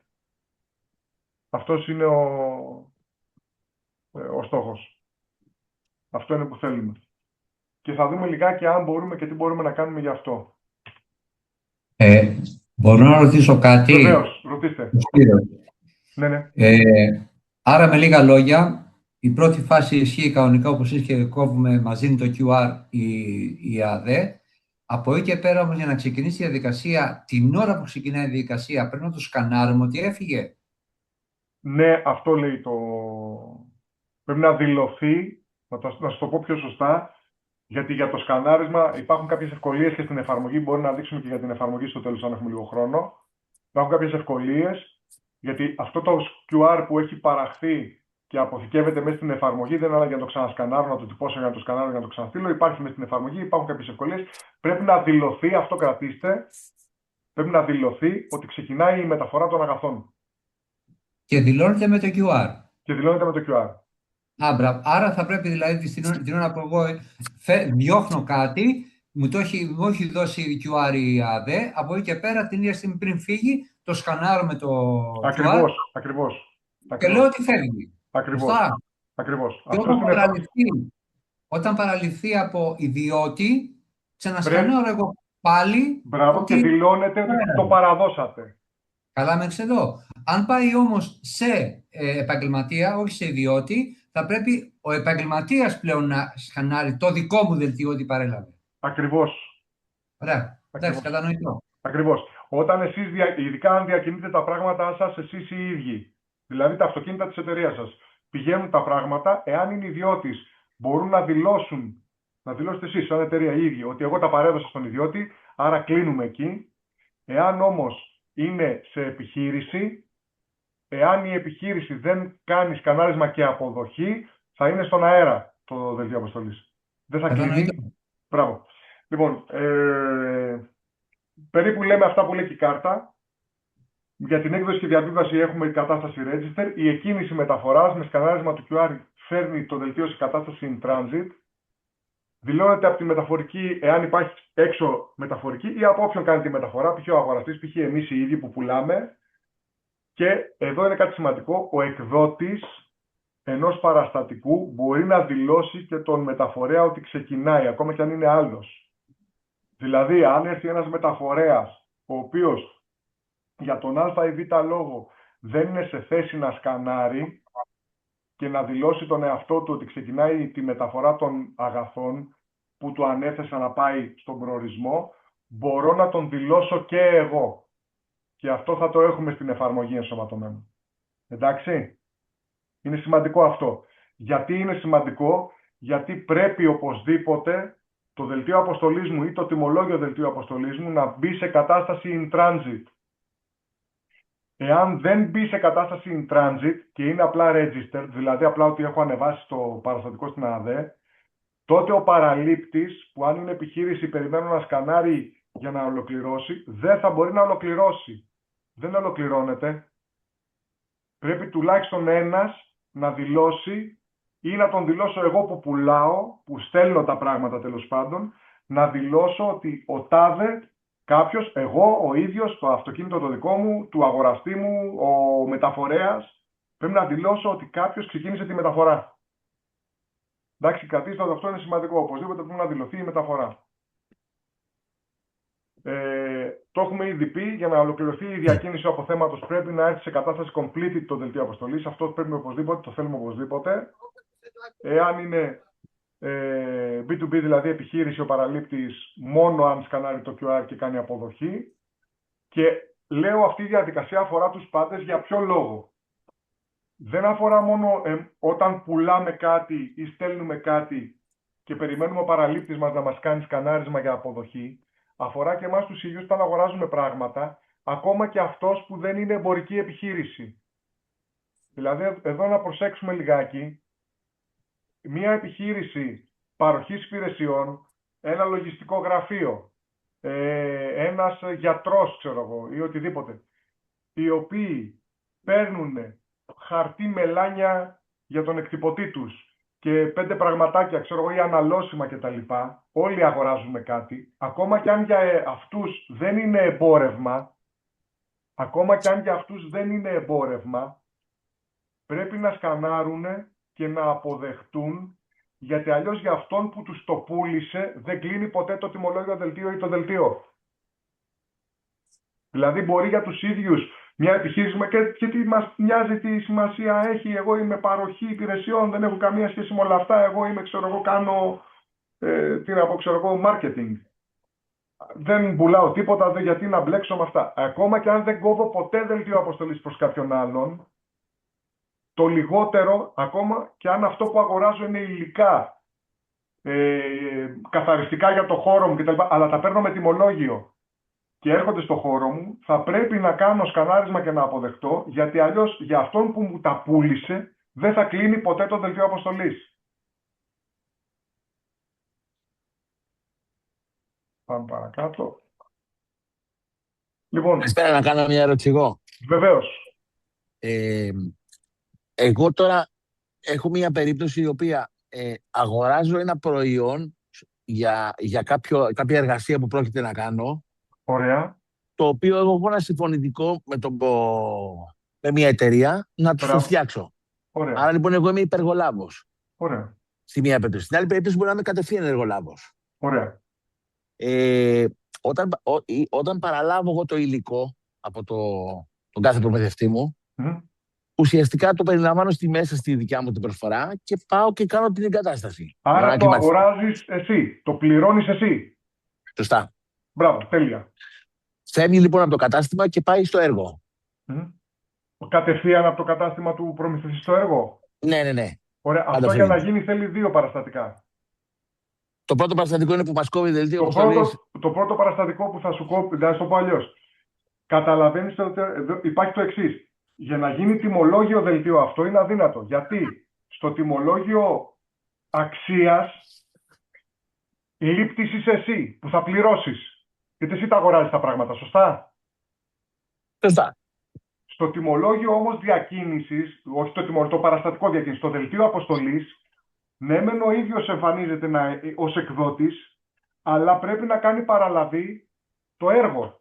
Δηλαδή εκεί που πάνε τα πράγματα. Αν εκεί που πάνε δεν είναι δική σου εγκατάσταση, θα πρέπει να κοπεί προς αυτόν που είναι εκεί. Που είναι δική του εγκατάσταση. Αυτό είναι το μπέρδεμα τώρα που δεν έχω καταλάβει. Δηλαδή, εγώ όταν είμαι υπεργολάβος, θα το παραλάβει μια κατασκευαστική, θα πρέπει ο υπεύθυνος που είναι της εταιρείας εκεί να κάνει αν το παραλαμβάνει η κατασκευαστική, θα πρέπει η κατασκευαστική να κάνει την παραλαβή. Εσένα, ο προμηθευτής σου, θα σε δηλώσει και στο δελτίο αποστολής ως συσχετιζόμενη οντότητα αυτά που λέγαμε πριν. Δηλαδή, θα δηλώσει ότι ναι μεν παραδίδω στην κατασκευαστική, αλλά αγοραστής μου είναι ο υπεργολάβος, εσύ. Και στη δεύτερη περίπτωση που εγώ πάω ως εργολάβος, κατευθείαν πάω σε ένα κατάστημα να του κάνω μια τοποθέτηση ενός υλικού. Πολύ ωραία. Εκεί παραλαμβάνει ποιος? Το κατάστημα, φαντάζομαι. Αν πηγαίνεις δικά σου υλικά. Ναι, το κατάστημα όμως αυτή τη στιγμή που μιλάμε είναι, ξέρω εγώ, στο Μαρούσι και αυτός που έχει το κατάστημα αυτό είναι στο Πικέρμι. Το Πού να τον βρω εγώ κατανοώ. αυτό? Το κατανοώ. Δηλαδή, πάω Αλλά να του φτιάξω ένα καινούριο κατάστημα. Δεν είναι εκεί αυτός καθημερινά το ή κάποιος να καταλαβαίνω τον έχει στη γύρω του. απόλυτα. Ξέρεις, το πρώτο πράγμα που ήδη μου ήρθε στο μυαλό για αυτό είναι το εξής. Email. Το παραστατικό μπορείς να το έχεις εσύ μαζί σου για τη μεταφορά, για τη διακίνηση που θα πας εκεί, αλλά παίρνεις και ένα τηλέφωνο, λες πού είσαι, σου έχω στείλει στο email τώρα το παραστατικό, πάρ' το όπως είσαι στο γραφείο, κάναμε και μια παραλαβή, σε παρακαλώ, για να κλείσουμε. Το πόσο εφικτό θα είναι αυτό Αν δεν στην τα κάνεις αυτά πράξη. που λέει, για κάθε ένα χαρτί που δεν έχεις κάνει είναι 5.000 πρόστιμο. Παιδιά, Μπορώ να πω λίγο. ναι. Λοιπόν, με λίγα λόγια. Γιατί και εγώ κάνω έργα, όταν Ωραία. εγώ θέλω να φτιάξω ένα έργο σε ένα ξενοδοχείο, να εγκαταστήσω ένα κεντρικό κλιματισμό, όλα μου τα υλικά τα παραγγέλνω στον προμηθευτή μου. Αχα. Σωστά. Ο προμηθευτής του αναφέρω ότι θα πάει σε αυτή την εταιρεία, σε αυτή τη διεύθυνση τα υλικά που αγοράζω εγώ. Ωραία. Από εκεί πέρα λοιπόν, όταν φύγουν τα πράγματα και πάνε εκεί, τα παραλαμβάνει αυτός πλέον που έχει δηλωθεί ότι είναι για τη δική του δουλειά, να το πω έτσι. Που σημαίνει ότι πρέπει να κοπούνε σε αυτόν για να μπορεί να τα παραλάβει αυτός. Άρα ξεχωριστό δελτίο για να παραλάβει ο δικός σας πελάτης κατευθείαν τα πράγματα και ξεχωριστό τιμολόγιο προς εσάς που θα τα πληρώσετε προς τον προμηθευτή σας. Εννοείται. Αυτό είναι διαφορετικό από πριν. Αυτό είναι αρκετά διαφορετικό από πριν. Ο εκδότης που παραγγέλνω τα πράγματα θα μου στείλει το τιμολόγιο εμένα, το οποίο θα το σκανάρω εγώ ότι το αποδέχομαι, ας πούμε, κτλ. Το σκέτο τιμολόγιο δεν έχει θέμα αποδοχής. Οκ. Προσέξτε, το σκέτο τιμολόγιο δεν έχει θέμα αποδοχής. Την σύνδεση σας είπα, βγαίνουν από εγκαταστάσεις. Η μετακίνηση των αγαθών θέλει να παρακολουθήσει η ΑΔΕ, την μετακίνηση. Ωραία. Άρα στην προκειμένη περίπτωση, εγώ που θα έχω παραγγείλει κάποια υλικά που κάνουν χρήματα, έτσι, του λέω του προμηθευτή μου, κοίταξε να δεις, δεν θέλω να το κουβαλήσω εγώ, πήγαινε μου τα κατευθείαν εκεί. Οπότε θα κόψει δελτίο για εκεί και ξεχωριστό τιμολόγιο για εσάς για να τον πληρώσετε. Ωραία. Στην περίπτωση που εγώ μπορώ να τα μεταφέρω αυτά που θα παραγγείλω. Έτσι, γιατί έχω φορτηγά, έχω το ένα, έχω το άλλο. Εκεί τι γίνεται, γράφει μεταφορά εμένα και την παραδίδω εγώ εκεί. Κοιτάξτε, ή θα κάνετε ένα από τα εξής δύο μπορείτε να κάνετε. Ή βάζετε τον εαυτό σας να... Ότι μεταφέρω εγώ τα πράγματα. Ναι. Ότι μεταφέρετε εσείς πώς όμως. Αν θέλετε εσείς να μην εμφανιστεί ο προμηθευτής σας καθόλου στον πελάτη σας, ναι. να μην εμφανιστεί καθόλου ο προμηθευτής σας, υπάρχουν τα εξής δύο. Κάνετε το δελτίο αποστολής από τον προμηθευτή προς την έδρα σας και κάνετε παραλαβή στην έδρα σας και μετά τα πηγαίνετε, ή υπάρχει για τις logistics μια σαφής οδηγία της ΑΔΕ, δύσκολη όμως στην υλοποίηση λίγο, αλλά σαφής. Θα κάνει η logistics παράδοση προς τον εντολέα της στην ίδια τη διεύθυνση της logistics, ότι δηλαδή στα παρέδωσα έξω από την πόρτα μου και εσείς θα κάνετε δελτίο αποστολής από τη logistics προς τον πελάτη. Κατά αναλογία με τη logistics θα μπορούσατε κι εσείς να κάνετε δελτίο αποστολής που να λέτε ότι ξεκινάω από τον προμηθευτή μου και τα αφήνω στον πελάτη μου, αλλά πρέπει να κάνει. Τώρα, θέλω λιγάκι να πω να κάνω μια σύνοψη αυτών που έχουμε πει ως τώρα, για να δώσω λίγο και μια μέθοδο. Ακολουθούμε προσεκτικά, λέω, τα βήματα έκδοσης του δελτίου αποστολής. Θα σας δώσω ένα set από βήματα, για να μπορέσετε λιγάκι να τα έχετε σαν μια, ένα πλαίσιο οδηγιών, ένα μπούσουλα. Φροντίζουμε να δηλώνονται τα γεγονότα διακίνησης, σημαντικό. Απλοποιούμε όπου αυτό είναι δυνατό, θα εξηγήσω τι εννοώ. Και φυσικά ρωτάμε για ό,τι δεν γνωρίζουμε. Είναι σύστημα το οποίο μπορεί να γίνει αρκετά σύνθετο.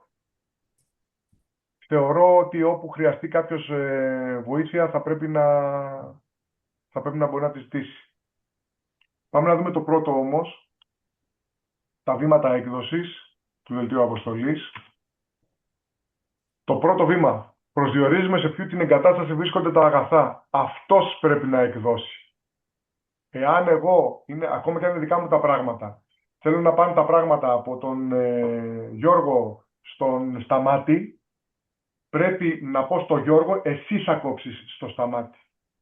Αυτός λοιπόν από τον οποίο ξεκινάνε τα αγαθά, ξεκινάνε το ταξίδι τους, τα προϊόντα ή τα υλικά ή ό,τι είναι αυτό, αυτός κόβει. Το δεύτερο είναι σε ποιον θα πάνε τα αγαθά. Προσδιορίζουμε σε ποιανού τι εγκατάσταση θα πάνε τα αγαθά. Και αυτός πρέπει να δηλωθεί ως παραλήπτης. Δηλαδή, ο εκδότης και ο παραλήπτης, τα δύο σημαντικότερα πρόσωπα, αυτός που κόβει το δελτίο και αυτός στον οποίο το κόβει, προσδιορίζονται πρώτα πριν κάνουμε οτιδήποτε άλλο. Μετά, αν υπάρχει μεταφορέας με την έννοια που είπα, της μεταφορικής που θα πληρωθεί, τον δηλώνουμε ως συσχετιζόμενο. Αλλιώς θα πάρει για μεταφορέα όποιον ξεκινήσει τη μεταφορά.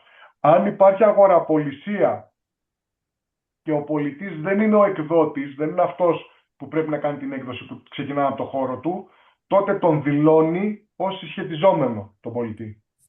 Επίσης, αν υπάρχει αγοραπολισία και ο αγοραστής δεν είναι ο παραλήπτης, εγώ στέλνω σε σένα, αν εσύ δεν είσαι ο αγοραστής, αλλά είσαι κάποιος άλλος παραλήπτης, πρέπει να δηλώσω και τον αγοραστή ως συσχετιζόμενο. Αυτά είναι τα βασικά βηματάκια για να μπορέσω, ας πούμε, να είμαι σίγουρος ότι κατά κάποιο τρόπο αυτό που κάνω είναι καταρχήν σωστό. Καταρχήν σωστό. Εντάξει. Τώρα, να ρωτήσω κάτι. Βεβαίως. Ο Ανδρέας είμαι. Έλα, Εγώ που έχω υποκατάστημα και θέλω να στείλω από εδώ στην Κεφαλονιά, παράδειγμα, κάτι και έχω υποκατάστημα εκεί. Και το μαγαζί ποια είναι η απόσταση είναι σε ευθεία γραμμή, ξέρεις? Εγώ θα το στείλω στο υποκατάστημά μου για να το παραλάβει εκεί ο Είναι σημαντικό αυτό που σε ρωτάω. Ποια είναι η απόσταση ανάμεσα στο κεντρικό σου και στο υποκατάστημά σου σε ευθεία γραμμή? 200 χιλιόμετρα, 300. 200 χιλιόμετρα, 300. Πρέπει να κάνεις δελτίο αποστολής με ένδειξη ότι είναι ενδοδιακίνηση, ότι είναι για το υποκατάστημά σου. Μάλιστα. Και εκεί άμα το πουλήσω σε κάποιον, τότε το θα κόβω. κάνει εκείνος, ναι, θα του κάνεις τιμολόγιο δελτίο ή δελτίο για να το αγοράσει, να το παραλάβει ο αγοραστής σου αφού το πουλάς. Μάλιστα. Εντάξει, ευχαριστώ. Βεβαίως, ναι. Εγώ μια ερώτηση. Ναι. Αν και δεν νομίζω ότι εμένα προσωπικά μου αφορά, αλλά αυτό που είπες τώρα με τα συσχετιζόμενα πρόσωπα, ποιος είναι αγοραστής? Λέω ότι εάν είναι αγοραπολισία και αυτός που κόβει δεν είναι αυτός που κόβει πρέπει να... Ναι, αυτός που κόβει το δελτίο αποστολής πρέπει να συσχετίσει τα πρόσωπα. Ναι, αυτός. Αυτός συσχετίζει. Αυτός που τα κόβει. Εντάξει. Ναι, αυτό. Ωραία. Για τη σωστή έκδοση τα βήματα είναι αυτά. Αυτά τα βηματάκια μπορεί και να σας τα στείλω. Σημεία που πρέπει να προσέξουμε στη διακίνηση. Φροντίζουμε, δηλαδή διακίνηση τι είναι? Άντε και το κόψα ή το κόψα σωστά. Έχω βάλει όλους τους εμπλεκόμενους σωστά, είναι όλα σωστά. Παρ' όλα αυτά πρέπει να ξεκινήσει να βγει στο δρόμο, το in transit, να μπει σε μεταφορά. Για τη σωστή διακίνηση λοιπόν τι πρέπει να φροντίσουμε? Φροντίζουμε πάντα να σκανάρει το QR μεταφορέας των αγαθών και να δηλώσει την έναρξη της διακίνησης. Εάν ο μεταφορέας είμαστε εμείς ή εάν ο μεταφορέας δεν σκανάρει το QR, δηλώνουμε εμείς την έναρξη διακίνησης. Και μπορώ να δηλώσω και τον μεταφορέα, ακόμα και αν ο μεταφορέας είναι άλλη επιχείρηση, δεν είμαι εγώ. Ακόμα και αν είναι μεταφορική και η μεταφορική δεν έχει κάνει το σκανάρισμα, θα δηλώσω εγώ ότι η μεταφορική αυτή ξεκίνησε τη διακίνηση των αγαθών. Μπορώ να το κάνω και πρέπει να το κάνω. Αν δεν μπει in transit θα έχω πρόβλημα. Όταν παραλαμβάνουμε αγαθά, πάντα σκανάρουμε το QR και κάνουμε αποδοχή ή και απόρριψη. Μία φορά στο τόσο μπορεί να τύχει και να θέλει να κάνουμε απόρριψη των αγαθών. Και προτρέπουμε τους παραλήπτες μας να κάνουν αποδοχή των αγαθών. Εντάξει. Υπάρχει ένα ολόκληρο πράγμα σε σχέση με το αν κάνω παραλαβή και υπάρχουν διαφορές, τι κάνω. Δεν το είπα, δεν το καλύψαμε, αλλά πάντως υπάρχει τρόπος, αυτό θέλω να κρατήσετε μόνο σε πρώτη φάση, εάν κάνω την παραλαβή μου μέσα σε 15 μέρες, μέχρι και 15 μέρες μετά, μπορώ να κάνω και κάποιες διορθώσεις και να πω ότι ρε παιδιά, αυτό εδώ έλεγε ότι μου φέρατε 100 τέτοια, αλλά μου φέρατε 96 και μπορώ να το διορθώσω. Μπορώ να κάνω και τέτοια παρέμβαση. Οπότε γενικά αποδοχή θα κάνω. Αν δεν είναι τελείως λάθος και να πρέπει να τα πετάξω έξω, πάρτα όπως είσαι πίσω. Γενικά αποδοχή θα κάνουμε, έτσι. Και αυτό θα προτρέπουμε και τους πελάτες να κάνουν αποδοχή. Και αν χρειαστεί κάποια μικροδιόρθωση, μετά θα μπορεί να γίνει και αυτό. Κώστα, με ακούς? Ναι. Είμαι ο Μάνθος. Έλα, Μάρκο. Καλησπέρα. Καλησπέρα. Δύο ερωτήσεις. Βεβαίως. Πρώτον, πώς σκανάρουμε, Θα πω. και δεύτερον, με το δημόσιο πες μας τι γίνεται. Στο δημόσιο δεν υπάρχει κάτι που να έχει ξεκαθαριστεί ως τέλος πάντων εξαίρεση. Υπάρχουν διάφορες εξαιρέσεις, ήδη άρχισαν οι εξαιρέσεις. Επειδή είναι περίεργο σύστημα και έχει πολυπλοκότητες, και εδώ ξαναλέω, λέμε τα βασικά, έτσι. Θέλουμε να αρχίσουμε να μπαίνουμε στο νόημα και να μπορούμε να συνεννοούμαστε αύριο μεθαύριο που θα χρειαστεί και κάποια βοήθεια. Αυτός είναι ο στόχος ο βασικός. Αλλά για το δημόσιο ειδικά λέω ότι όπως ακριβώς όταν στέλνω πράγματα σε κάποιον πρέπει να σκανάρει για παραλαβή, μία οντότητα που έχει αφημί, ας είναι δήμος, ας είναι νοσοκομείο, ας είναι υπουργείο, κανονικά πρέπει να σκανάρει και να κάνει παραλαβή. Μέχρι στιγμής, έτσι, δεν έχουμε υπόψη για κάποια εξαίρεση εκεί. Επίσης, το πολύ σοβαρό ερώτημα που το έχουν ρωτήσει πάρα πολύ και στο σεμινάριο που κάναμε την Κυριακή στην Αθήνα, είναι το εξής. Ρε παιδί μου, καλά όλα αυτά. Αν ο άλλος, στον οποίο εγώ δίνω τα αγαθά, τα πουλάω, τα στέλνω, οτιδήποτε, δεν μου κάνει τελικά την παραλαβή, τι γίνεται? Σε αυτό το ερώτημα, το οποίο είναι πάρα πολύ σοβαρό, δεν έχουμε κάνει καμία αναφορά εδώ, γιατί δεν έχει διευκρινιστεί. Ναι. Δεν έχει διευκρινιστεί, εντάξει. Ναι. Θεωρώ ότι κάτι θα προβλεφθεί και για εκεί. Δηλαδή, ήδη υπάρχει μια πρόβλεψη για το τι γίνεται αν υπάρχουν διαφορές.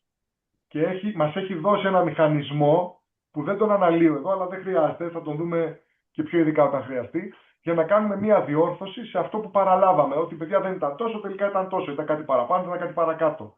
Αυτή η διόρθωση δίνει ένα περιθώριο 15 ημερών για να γίνει. Πιθανολογώ, αλλά δεν το ξέρω θετικά. Δεν θέλω να πάρω κανένα στο λαιμό μου, το λέω όπως έχει. Πιθανολογώ ότι κάτι αντίστοιχο μπορεί να ισχύσει και για τις παραλαβές. Δηλαδή, αν ο άλλος δεν παραλαμβάνει επί κάποιο διάστημα, είτε για να αποδεχτεί είτε για να απορρίψει, πιθανολογώ ότι ίσως προβλέψουν να γίνει και κάποια αυτόματη αποδοχή. Αλλά αυτό μέχρι στιγμής δεν υπάρχει. Εντάξει. Και σε περιπτώσεις που εμάς στο δημόσιο, όταν πάμε αγαθά, μηχανήματα, ας πούμε, ανταλλακτικά και αυτά, και μας λένε μη μου τα κόψεις ανταλλακτικά, κόψω μου όλο εργασία. Εκεί θα πρέπει να τους πεις να κόψουν αυτοί τον λαιμό τους, διότι εάν πέσει τάλι. Ποιο τάλι, νομίζω είσαι στο δεκάρικο εσύ. Είστε στα διπλογραφικά.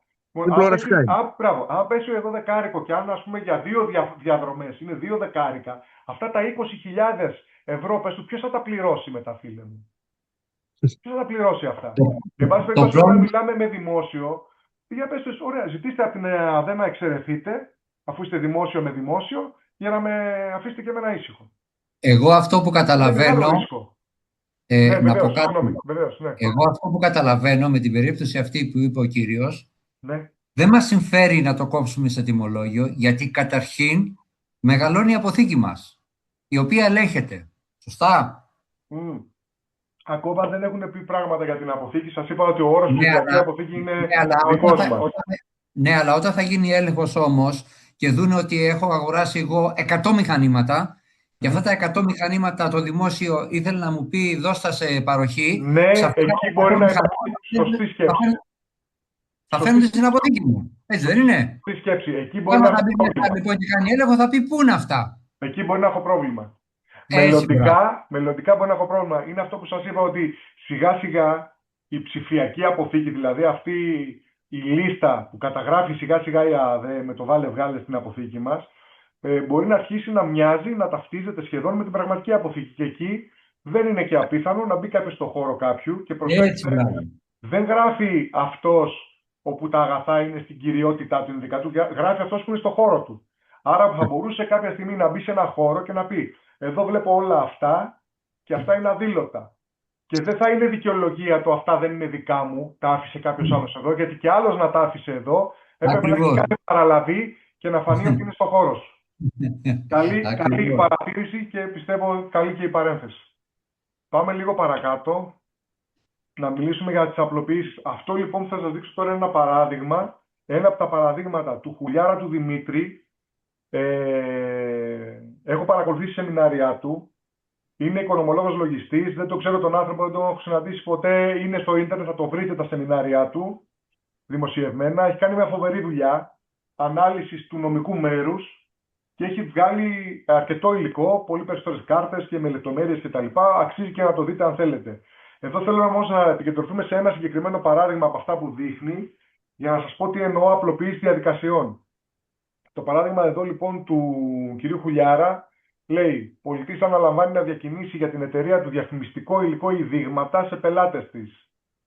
Για να το κάνει σωστά λοιπόν πρέπει να ακολουθήσει κανονικά αυτά τα βήματα. Η εταιρεία θα εκδώσει συγκεντρωτικό δελτίο στο δικό του αφημί, το οποίο θα διαβιβάσει, θα παραδώσει τα πράγματα στον πολιτή μαζί με το διαφημιστικό υλικό και τα δείγματα και το συγκεντρωτικό δελτίο. Ο πολιτής θα κάνει το γύρο στους πελάτες. Κάθε φορά που αφήνει απόθεμα σε κάθε πελάτη θα εκδίδει παραστατικό διακίνησης συσχετιζόμενο. Εντάξει. Στο τέλος θα γυρίσει πίσω, θα κάνει και δελτίο ποσοτικής παραλαβής για τα υπόλοιπα για να τα ξαναβάλει στην αποθήκη, συσχετιζόμενο κλπ. Όλο αυτό λοιπόν το πράγμα για να πάει ένας άνθρωπος διαφημιστικά υλικό και δείγματα. Και λέω λοιπόν πώς θα μπορούσε κάποιος να κάνει μια απλοποίηση σε αυτή την περίπτωση. Πώς θα μπορούσε. Τι θα έκανα εγώ προσωπικά θα σας πω. Θα έπιανα τον πολιτή μου της εταιρείας και του έλεγα: πάρε τηλέφωνο σε ποιους είναι να πας αύριο και συνεννοήσου από τώρα τι δείγματα θα τους αφήσεις. Πρωί-πρωί πήγαινε με τα δείγματα του καθενός, κόψε ένα απλό δελτίο για τον καθένα, με αιτιολογία δειγματισμός, τους πας το καθενός τα δικά του, τους τα αφήνεις, σου κάνουν και μια παραλαβή και φεύγεις. Δεν ξέρω αν καταλαβαίνετε που το πάω. Θέλω να πω ότι μπορεί καμιά φορά επιλέγοντας να κάνουμε κάπως λίγο διαφορετικά τη δουλειά μας, να απλοποιήσουμε και μια κατάσταση. Εντάξει. Και να είμαστε νομιμότατοι σύμφωνα με όλα αυτά. Κάποιες φορές γίνεται, κάποιες φορές δεν γίνεται. Το λέω εγώ ο ίδιος. Αλλά να είμαστε νομιμότατοι και ταυτόχρονα να κάνουμε λίγο πιο εύκολη τη ζωή μας από το να κάνουμε έναν ολόκληρο κικαιώνα. Κατά τα άλλα, το παράδειγμα που αναφέρει εδώ ο κ. Κουλιάρας είναι 100% έτσι. Δηλαδή, αν το κάνει με αυτόν τον τρόπο ο πολιτής, τα παίρνω όλα μαζί μου, πάω και βλέπουμε, αυτό πρέπει να κάνει. Η χαρτούρα δηλαδή που πρέπει να συνοδεύσει αυτή τη διαδικασία, η γραφειοκρατία, είναι αυτή που περιγράφεται εδώ. Και το τελευταίο, δεν ξεχνάμε να ζητήσουμε βοήθεια. Τα τηλέφωνα τα έχετε, τα email τα έχετε. Σε κάποιες περιπτώσεις ή κάποιοι άλλοι που δεν είναι συνεργάτες μου, στο λογιστή τους, στο συνεργάτη τους, ζητήστε βοήθεια, δείτε πώς θα γίνει, αλλά τουλάχιστον, και γι' αυτό το ήθελα πάρα πολύ να γίνουν τα σεμιναριάκια, να αρχίσουμε να μιλάμε ίδια γλώσσα, ούτως ώστε να σας πω ότι αυτόν πρέπει να τον δηλώσει συσχετιζόμενη οντότητα αγοραστή, να καταλαβαίνει ο ένας τι λέει ο άλλος. Κατά τα άλλα, θα πάμε προσεκτικά και μαζί. Κώστα, ναι. Η βασική ιδέα από ό,τι κατάλαβα, αυτό που πρέπει να καταλάβουμε όλοι, είναι ότι εστιαζόμαστε στο αγαθό πάνω. Ναι. Δηλαδή, ναι. Εμείς παρακολουθούμε την πορεία του αγαθού, όποιο και αν είναι αυτό. Όπως ακριβώς αυτό που είπα, το σχήμα που ζωγράφισα εγώ, ας πούμε, στην αρχή, φαντάσου ότι είναι η μπάλα, δεν μας ενδιαφέρει πια είναι η μπάλα, μας ενδιαφέρει ποιος την έχει στα χέρια του. Αυτή τη στιγμή τα αγαθά τα έχει ο Μάνθος. Τα στέλνει στον Κώστα. Ο Κώστας τα παραλαμβάνει. Τώρα τα αγαθά είναι στον Κώστα. Ο Κώστας τα στέλνει μετά κάπου για επεξεργασία. Στον κύριο Γιώργο. Ο κύριος Γιώργος τα παραλαμβάνει, είναι στον Γιώργο. Μετά τα γυρίζει πίσω στον Κώστα. Τα παραλαμβάνει ο Κώστας, είναι στον Κώστα. Αυτό το πράγμα κάνουμε πλέον, ναι.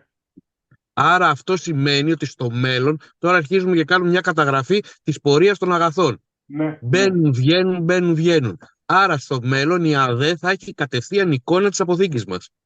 Ακριβώς. Θα έχει και εικόνα, ας πούμε, του πότε έγινε, τι... Αυτό προσπαθούν να κάνουν. Αυτό είναι το σημαντικό. Ακριβώς. Εφόσον δεν έχει ανακοινωθεί έτσι, το λέω και εγώ με επιφύλαξη. Κρατήστε όμως το εξής. Όχι μόνο αυτά, αλλά ακόμα και το τι έχει στο φορτηγό του ο μεταφορέας θα ξέρουν. Έτσι. Γιατί θα ξέρουν ποιος μεταφέρει αγαθά, τι ώρα ξεκινάει. Αυτά ήδη υπάρχουν. Με το που δηλώσεις παίρνει χρονοσφραγίδα στο σύστημα, η δήλωση ότι ξεκίνησε η μεταφορά. Άρα λοιπόν θεωρητικά με αυτό, αν αυτό περπατήσει, προχωρήσει και συνεχίσει και στα επόμενα στάδια εφαρμογής του, γιατί θα έχει και άλλα, θα ξέρουν ανά πάσα στιγμή περίπου οποιοδήποτε αμάξι να σταματήσουν ή οποιοδήποτε χώρο αν μπουν, τι περιμένουν να βρουν μέσα. Και μια τελευταία ερώτηση, Κώστα. Ναι. Εγώ στο φορτηγό μου μέσα έχω τα εργαλεία μου, δηλαδή που θα πάμε να κάνουμε μια επισκευή. Το λέω από τώρα, εξαιρούνται αυτά. Τι εννοείς, παλιά κόβαμε ένα δελτίο το οποίο ακολουθούσε το φορτηγό. Όχι, εξαιρούνται. Τα εργαλεία, τα πάγια στοιχεία της επιχείρησης και κάποια άλλα πραγματάκια εξαιρούνται. Θα δούμε λίγο και εξαιρέσεις. Γιατί δεν είναι προσπόληση. Μπράβο, ακριβώς. Γενικά εδώ επικεντρώνονται σε πράγματα που έχουν μεταπολιτική αξία. Για παράδειγμα, σε σχέση με τα εργαλεία και τα πάγια, λέω το εξής. Κάθε μετακίνηση, κάθε διακίνηση παγίων εξαιρείται, εκτός εάν το πάγιο πηγαίνει για πούλημα ή για ενοικίαση. Εκεί που ξαφνικά αποκτάει πάλι εμπορική αξία, γιατί το πάγιο στοιχείο για την επιχείρηση έχει αξία χρήσης, όχι αξία εμπορική. Σωστά. Από τη στιγμή που ξαναποκτήσει αξία χρήσης, και να σας δώσω ένα πολύ απλό παράδειγμα. Αυτοκίνητο επαγγελματικό. Να σου πω εγώ να δω αν το κατάλαβα. Για να το πηγαίνω γύρω-γύρω. Αν όμως έρθει η ώρα να πουλήσω το επαγγελματικό μου αυτοκίνητο και το πάω στο Μαντρά, για να το παραδώσω στο Μαντρά, θα πρέπει να του κόψω δελτίο. Εγώ θα σου πω κάτι άλλο για να δω αν το κατάλαβα. Μέσα στο φορτηγό οι τεχνίτες μου έχουν μια μπουκάλα φρέων. Ωραία. Λοιπόν, αυτό θεωρείται σαν πάγιο, έτσι. Όταν εγώ θα πάω και να συμπληρώσω φρέο. Όχι. Δεν είναι πάγιο. Το φρέο δεν είναι πάγιο. Είναι αγαθό. Ναι. Είναι υλικό. Θα πρέπει, γιατί και εγώ κάνω την ίδια δουλειά, θα πρέπει ό,τι φεύγει σε υλικά θα πρέπει να βγαίνει δελτίο σχεδοδικό, δελτίο ποσοτικής αποστολής και θα φέρει μέσα 8 Ωραία, η ερώτησή μου είναι η εξής. Εμείς σε μια βλάβη βάλαμε 1 κιλό φρέων, αλλά το μηχάνημα είχε διαρροή και το χάσε. Εγώ δεν θα το χρεώσω στον πελάτη. Κοιτάξτε. Υπάρχουν ήδη, ξαναλέω, διάφορες εξαιρέσεις και διαφορετικοί χειρισμοί. Ήδη λένε κάποια πράγματα για χαμηλότερης αξίας βοηθητικά υλικά κτλ. Εκεί το πώς μπορεί ο καθένας να ενταχθεί και ποια υλικά του μπορεί να εντάξει σε αυτό και να διευκολύνει τη ζωή του, ας το δούμε στη συνέχεια, γιατί είναι αναπερίπτωση. Πάντως υπάρχουν και εκεί κάποια πράγματα. Δηλαδή σου λέει, ρε παιδί μου, παράδειγμα, σου λέει είσαι αλουμινάς και πας, ας πούμε, να βάλεις αλουμινιά κουφώματα. Έχεις έτοιμη την πόρτα, το παράθυρο. Τώρα μπορεί να ξοδέψεις μία βίδα, μπορεί να ξοδέψεις 10 βίδες, μπορεί να ξοδέψεις και 20, αλλά τώρα οι βίδες δεν είναι αξίας. Το φρέον είναι αξίας όμως. Το φρέον είναι. Γι' αυτό λέω, εκεί βάζουν δύο παραμέτρους και γι' αυτό δυσκολεύομαι να απαντήσω μονολεκτικά, θα είναι έτσι, θα είναι αλλιώς. Η μία παράμετρος είναι το κατά πόσο αυτά είναι δευτερεύοντα βοηθητικά υλικά και η δεύτερη παράμετρος είναι η αξία τους. Οπότε γι' αυτό δεν θα σου απαντήσω τώρα, θα το δούμε λιγάκι πιο συγκεκριμένα στη συνέχεια, εντάξει. Ωραία, σε ευχαριστώ πολύ. Έγινε. Πάμε παρακάτω. Ναι. Να ρωτήσω κάτι εγώ. Ναι. Άρα με λίγα λόγια, ό,τι λέμε τώρα αφορά μόνο τη διακίνηση. Δεν αφορά τιμολόγιο παροχής υπηρεσιών, δεν αφορά απόδειξη παροχής υπηρεσιών. Σωστά? Όχι, δεν αφορά την παροχή. Λοιπόν, το ένα πράγμα που θέλω να κρατήσουμε οπωσδήποτε είναι ότι αυτό το ψηφιακό δελτίο αποστολής πλέον, έτσι όπως από τη β' φάση και έπειτα αρχίσει και εξελίσσεται, δεν έχει σχέση με το παλιό. Το θεωρώ πολύ σημαντικό να το κατανοήσουμε. Είναι ένα άλλο πράγμα. Παρακολουθεί άλλα πράγματα, έχει πολύ περισσότερη πληροφορία πάνω του, είναι διαφορετικό και μόνο να σκεφτείς ποιος κόβει σε ποιον κόβει. Εδώ έχουμε έναν απόλυτο κανόνα ότι ακολουθούμε την πορεία των αγαθών. Είναι στον χώρο του Γιώργου, πηγαίνουν στον Γιώργο του Μίτσου, από τον Γιώργο στο Μίτσο. Ας είναι αλωνών, ας είναι οποιοδήποτε. Το κύριο είναι αυτό, η πορεία των αγαθών. Και με όλες τις εξτρά πληροφορίες, ποιος τα μεταφέρει, αν υπάρχει συσχετιζόμενος κλπ. Δεν έχει σχέση με το παλιό δελτίο. Από μία άποψη θεωρώ ότι και η χρήση του όρου δελτίου αποστολής για όλο αυτό το νέο πράγμα που φτιάχνουν μπορεί να είναι και μπερδευτική. Γιατί στο μυαλό όλων μας έρχεται η παλιά κατάσταση, ενώ αυτό δεν είναι το ίδιο. Και το άλλο που θέλω, όταν λέω θέλει χρόνο, εννοώ και τις δύο έννοιες του χρόνου. Και την ώρα που κάνω αυτά τα πράγματα, δηλαδή που κόβω τα δελτία κτλ., πηγαίνω αργά και το σκέφτομαι όσο το δυνατόν να το ξεκαθαρίσω και παίρνω και κάνα τηλέφωνο αν χρειαστεί κτλ. Αλλά θα χρειαστεί και χρόνος, ενώ ότι μπορεί να χρειαστούν μέρες, μήνες, αρκετοί, γιατί σιγά σιγά πρέπει όλοι να συνηθίσουν το καινούριο σύστημα. Εντάξει, οπότε δώστε χρόνο στη διαδικασία, δώστε και χρόνο στον εαυτό σας. Δεν περιμένει κανένας να τα κάνετε σωστά την επόμενη μέρα. Τουλάχιστον δεν το περιμένω εγώ, ελπίζω να μην το περιμένει και η ΑΑΔΕ. Και φυσικά θα θέλουν προσοχή. Τώρα, Θα πούμε για προεπιλογισμούς και πλέον σημεία και θα πω πριν ξεκινήσω αυτό, επειδή με έχουν ρωτήσει ήδη κάνα 2 φορές για το σκανάρισμα. Για να σκανάρεις ένα QR,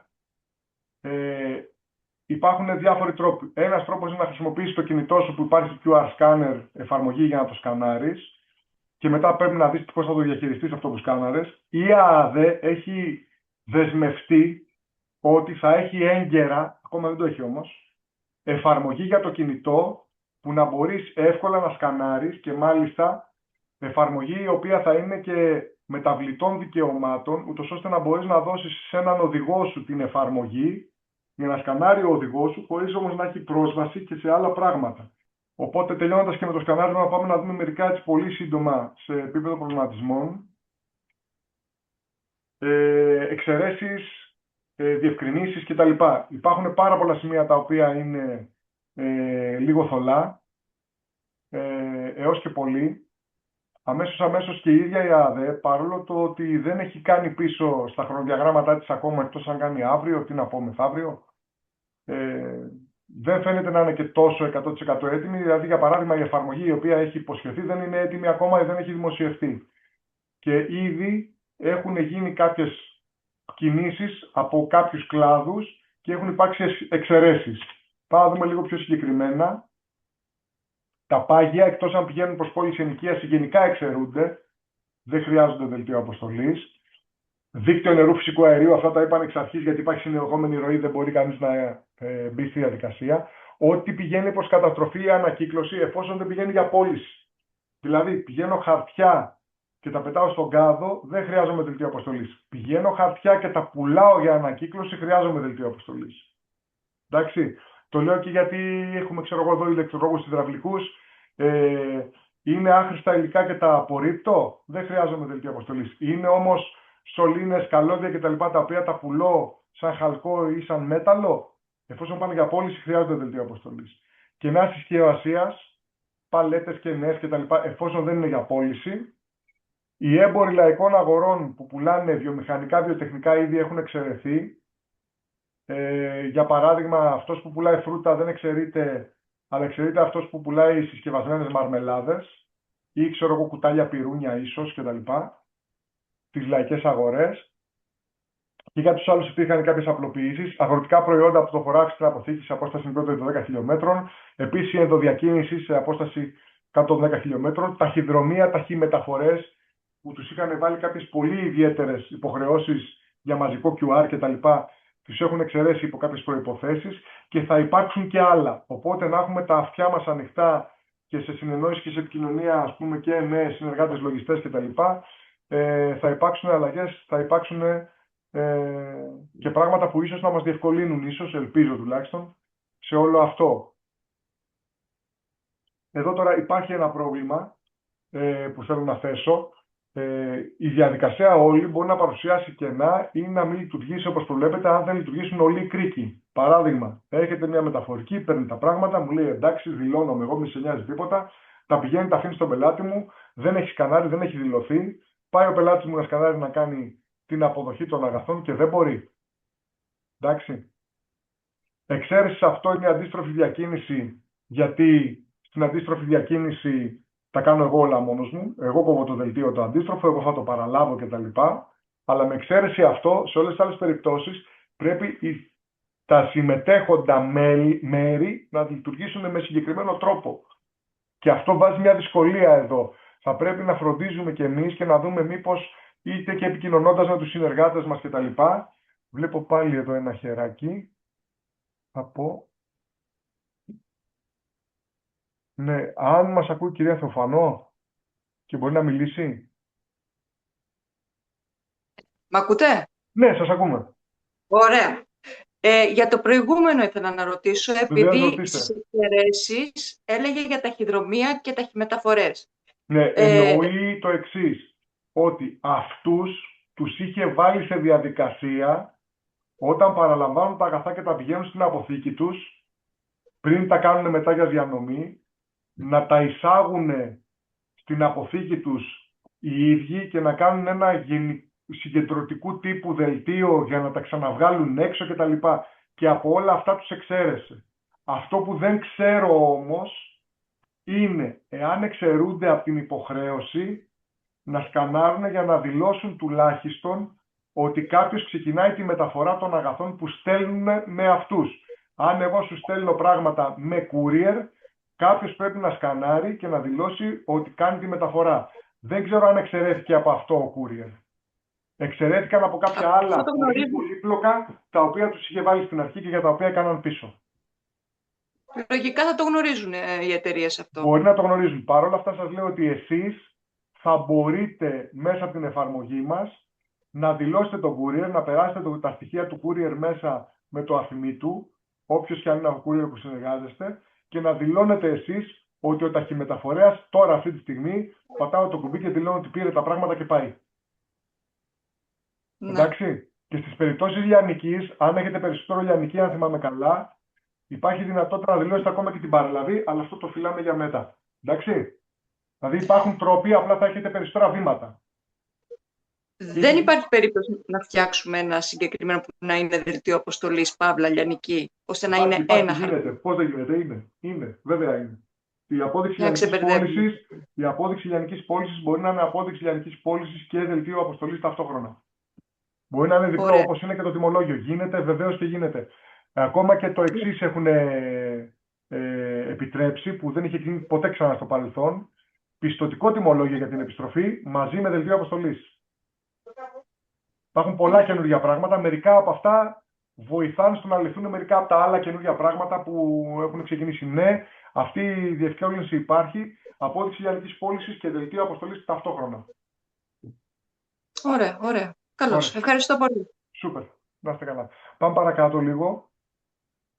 Αυτό λοιπόν το ένα είναι ότι πρέπει όλοι κάπως να λειτουργήσουν και εδώ πρέπει να κάνουμε και εμείς ό,τι μπορούμε για να πιέσουμε και τους συνεργάτες να λειτουργούν με έναν τρόπο ώστε να μπορεί να υπάρχει μια ροή και να μην εκτίθεται και κανένας, ούτε εμείς ούτε οι συνεργάτες μας. Και το τελευταίο που γράφω, που είναι σημαντικό, σφάλματα στο σκανάρισμα όταν οι εγγραφές δεν οριστικοποιούνται άμεσα στην ΑΔΕ. Το δείχνω σε εικόνα. Όλοι πιθανόν να έχετε δει κάποια στιγμή αυτή την εικόνα. Εντάξει. Κόβουμε ένα παραστατικό. Κάτι μπορεί να έχει τύχει σε πολλούς, περιγράφω. Το οποίο είναι ένα τιμολόγιο πώλησης, υπαρχής, δεν έχει σημασία. Και αμέσως μετά καταλάβαμε ότι έχουμε κάνει ένα λάθος και για τον ΑΒ λόγο λέμε να κόψουμε ένα πιστωτικό. Το πιστωτικό πάει να κάνει συσχέτιση με το αρχικό. Κάνουμε το πιστωτικό, πάμε να το ανεβάσουμε, μας λέει δεν βρίσκω το mark. Και αν πάμε στο αρχικό παραστατικό, το οποίο έχει πάρει mark κανονικά από την ΑΔΕ, το οποίο η ΑΔΕ δεν το βρίσκει όμως όταν πάμε να κάνουμε το πιστωτικό, αν πατήσουμε το QR του επάνω, βλέπουμε αυτό. Αδυναμία ανάκτησης. Ποιο είναι το πρόβλημα εδώ? Ότι υπάρχουν περιπτώσεις, υπάρχουν φορές, συμβαίνει κατά καιρούς και θα ξανασυμβεί φαντάζομαι, όπου μπορεί να σου δίνει mark και να σου δίνει QR η ΑΔΕ αμέσως, αλλά δεν έχει αμέσως στο σερβερ της ΑΔΕ οριστικοποιηθεί η εγγραφή. Που σημαίνει ότι το QR ακόμα δεν δουλεύει. Και αν το QR είναι σε κατάσταση τέτοια, σαν αυτό που βλέπουμε στην εικόνα και δεν δουλεύει, τότε και να το σκανάρω για να ξεκινήσω π.χ. τη μεταφορά των αγαθών ή να κάνω μετά τη... Καλά, αν δεν ξεκινήσει η μεταφορά δεν γίνεται παραλαβή. Για να το σκανάρω και να δηλώσω ότι ξεκινάει η μεταφορά, μου είναι αδύνατο. Θα χτυπάει λάθος γιατί δεν θα βρίσκει το QR. Πράγματα τα οποία πρέπει να τα σκεφτούν αυτοί που τα στείλουν αυτά τα συστήματα και να δουν πώς θα λειτουργήσει όλο αυτό και σε αυτές τις περιπτώσεις. Δεν είναι δυνατόν εγώ να κρατήσω ένα ολόκληρο φορτίο πίσω για να περιμένω πότε θα οριστικοποιηθεί η εγγραφή στο σερβερ της ΑΔΕ. Μπορεί να γίνει και σε 2 ώρες για να μπορέσω να σκανάρω και να ξεκινήσω τη διακίνησή μου. Επίσης, αυτό δεν είναι περίπτωση που έχει καλυφθεί από την ΑΔΕ. Η ΑΔΕ έχει πει τι κάνεις σε περίπτωση που δεν υπάρχει καθόλου σύνδεση, δεν υπάρχει ίντερνετ κτλ. Θα κάνεις ένα χειρόγραφο και μετά θα πας στο σύστημα της καταχώρησης της ΑΔΕ μέσα, γιατί δεν γίνεται μέσα από τα προγράμματά μας, δεν γίνεται αποδεκτό, το χτυπάει δηλαδή, και θα δηλώσεις εκεί το ετεροχρονισμένο δελτίο. Το δελτίο το οποίο έχει παρέλθει. Εδώ όμως δεν μιλάμε για κάτι το οποίο γίνεται χωρίς σύνδεση ή έχουμε χάσει τη σύνδεση. Μιλάμε ότι παίρνουμε κανονικά mark, παίρνουμε QR, έχουμε σύνδεση, βγάλαμε παραστατικό, έγινε το παραστατικό, πήρε mark, εντάξει, πήρε QR, έγινε registered, αλλά μετά δεν μπορώ να προχωρήσω γιατί ακόμα δεν έχει οριστικοποιηθεί η εγγραφή στην ΑΔΕ. Είναι ένα πρόβλημα που μπορούμε να το συναντήσουμε. Κάποιοι προβληματισμοί παραπέρα, πληρωμές, παραλαβές αγαθών και τυχόν διαφορές ή διαφωνίες που προκύπτανε σε αυτά τα μέρη της δοσοληψίας, ας πούμε, της εμπορικής σχέσης, της εναλλακτικής σχέσης ανάμεσα στα δύο μέρη, δεν αφορούσαν την εφορία ως τώρα. Δεν μπλεκόταν σε αυτά. Τώρα ξαφνικά αρχίζει και μπλέκεται. Δηλαδή μπαίνει μέσα, θα καταργήσουμε τις υπογραφές που βάλουμε μια υπογραφή για την παραλάβη και θα εμφανίζεται η ΑΔΕ στη μέση. Αυτό δεν ξέρω αν έχει και τι συνέπειες μπορεί να έχει στη συνέχεια. Το βάζω σαν προβληματισμό και μόνο, έτσι για να βάλω και μερικά εξτρά στοιχεία. Κτίζονται κάποια αφημοί που δεν φαινόντουσαν πριν. Παράδειγμα, ένας μεταφορέας μπορεί να έχει πολλούς συνεργάτες και να κάνει τη μεταφορά του σε πολλά βήματα. Παραλαμβάνει ο συνεργάτης μου, το δίνει μετά σε μένα, εγώ το δίνω σε άλλο συνεργάτη μου κτλ. Αυτά τα αφημοί πλέον μπορούν να φαίνονται. Αν δηλαδή κάποιος πάει και τραβήξει την πληροφορία από την ΑΔΕ, που θα δει εύκολο, αυτό και με το πρόγραμμα μας θα είναι εύκολο, μπορεί να δει πολλές μεταφορτώσεις. Πράγμα που μπορεί αυτός να μην το ήθελε, να μην το επιθυμεί ο μεταφορέας. Ή πηγαίνω στον έμπορο και λέω στείλτε κατευθείαν στον πελάτη μου και ξαφνικά πρέπει να δώσω στον έμπορο, στον προμηθευτή μου εγώ, τα στοιχεία του πελάτη μου για να κόψει αυτός δελτίο προς τον πελάτη μου. Που μπορεί να μην το ήθελα, έτσι. Και αυτά δεν ξεπερνιούνται πάρα πολύ εύκολα, μερικά μπορεί να μην ξεπερνιούνται και καθόλου. Πράγματα που πρέπει να προσέχουμε. Παραλαμβάνουμε αγαθά, νομίζω το είπε και ο Σπύρος κάποια στιγμή πριν. Αρχίζει και γεμίζει η αποθήκη. Μερικά από αυτά όμως δεν είναι εμπορεύματα. Εδώ είναι πολύ σημαντικό όταν είναι βοηθητικά υλικά, δαπάνες ή οτιδήποτε άλλο τέτοιο, να γίνεται σωστά ο χαρακτηρισμός. Υποθέτω ότι όλο αυτό λύνεται όταν δηλώσεις τα έξοδά σου, όταν ο λογιστής σου δηλώνει τα έξοδά σου και τα χαρακτηρίζει. Αν λοιπόν αυτά τα έξοδα είναι δαπάνες και βοηθητικά υλικά κτλ., τότε αυτά τα έξοδα δεν αφορούν απόθεμα που θα περιμένει κάποιος να το βρει στην αποθήκη σου. Οπότε πρέπει να είμαστε λίγο προσεκτικοί εδώ. Καλό είναι να μπορούμε να τους βοηθάμε και λίγο περισσότερο τους λογιστές μας να σημειώνουμε πάνω στο παραστατικό, να ξέρουν τι είναι τι. Και αυτό είναι εντελώς δικός μου προβληματισμός. Θεωρώ ότι μπορεί και εδώ να υπάρξει κάποια στιγμή πρόβλημα, παρόλο που δεν το λένε ακόμα. Γενικά το κωδικό εγκατάστασης κόβουμε γενικά συνήθως προς κεντρικό, προς έδρα, με κωδικό 0. Θεωρώ ότι ίσως είναι καλό να αρχίσουμε να ξεκινήσουμε και αυτό σιγά σιγά να παίρνουμε υπόψη τον κωδικό εγκατάστασης. Είναι άλλο όταν πηγαίνουν στην έδρα, άλλο όταν πηγαίνουν στο υποκατάστημα και εδώ ίσως δεν αρκεί μόνο η σωστή διεύθυνση παράδοσης. Το λέω με λίγο επιφύλαξη, δεν έχουν πει κάτι, απλά θεωρώ ότι και εδώ μπορεί να είναι κάποιο σημείο στο οποίο να χρειαστεί μια προσοχή. Αυτά θεωρώ ότι είναι τα πολύ βασικά με έναν τρόπο προσπαθώντας έτσι να το κάνω και αρκετά απλό και για εσάς. Και αν θέλετε λιγάκι να κάνουμε ένα παραδειγματάκι, δώστε μου λίγο, με την εφαρμογή. Να κάνω βεβαίως, δύο ερωτήσεις. Ναι. Okay. Το ένα είναι, εγώ ας πούμε λαμβάνω από επιχειρήσεις από μια εταιρεία κουλούρες, Λαμαρίνα. Okay. Όταν έρχεται το δελτίο αποστολής στην επιχείρησή μου, πρέπει να το σκανάρω να κάνω παραλαβή. Δώστε ένα δευτερόλεπτο. Ό,τι καταλαβαίνω. Ναι. Ωραία, πείτε μου. Σαν επιχείρηση που είμαι και εγώ, ρε παιδί μου, γιατί είναι B2B προφανώς η Μπράβο. Πρέπει να σκανάρω και εγώ το δελτίο αποστολής που μου ήρθε, να πατήσω ότι αποδέχομαι το προϊόν. Πρέπει να κόψω και μετά και δελτίο ποσοτικής παραλαβής γι' αυτό. Όχι, βέβαια. Όχι. Αφού αποδεχτήκατε τα αγαθά μπήκαν στην αποθήκη σας. Ακριβώς.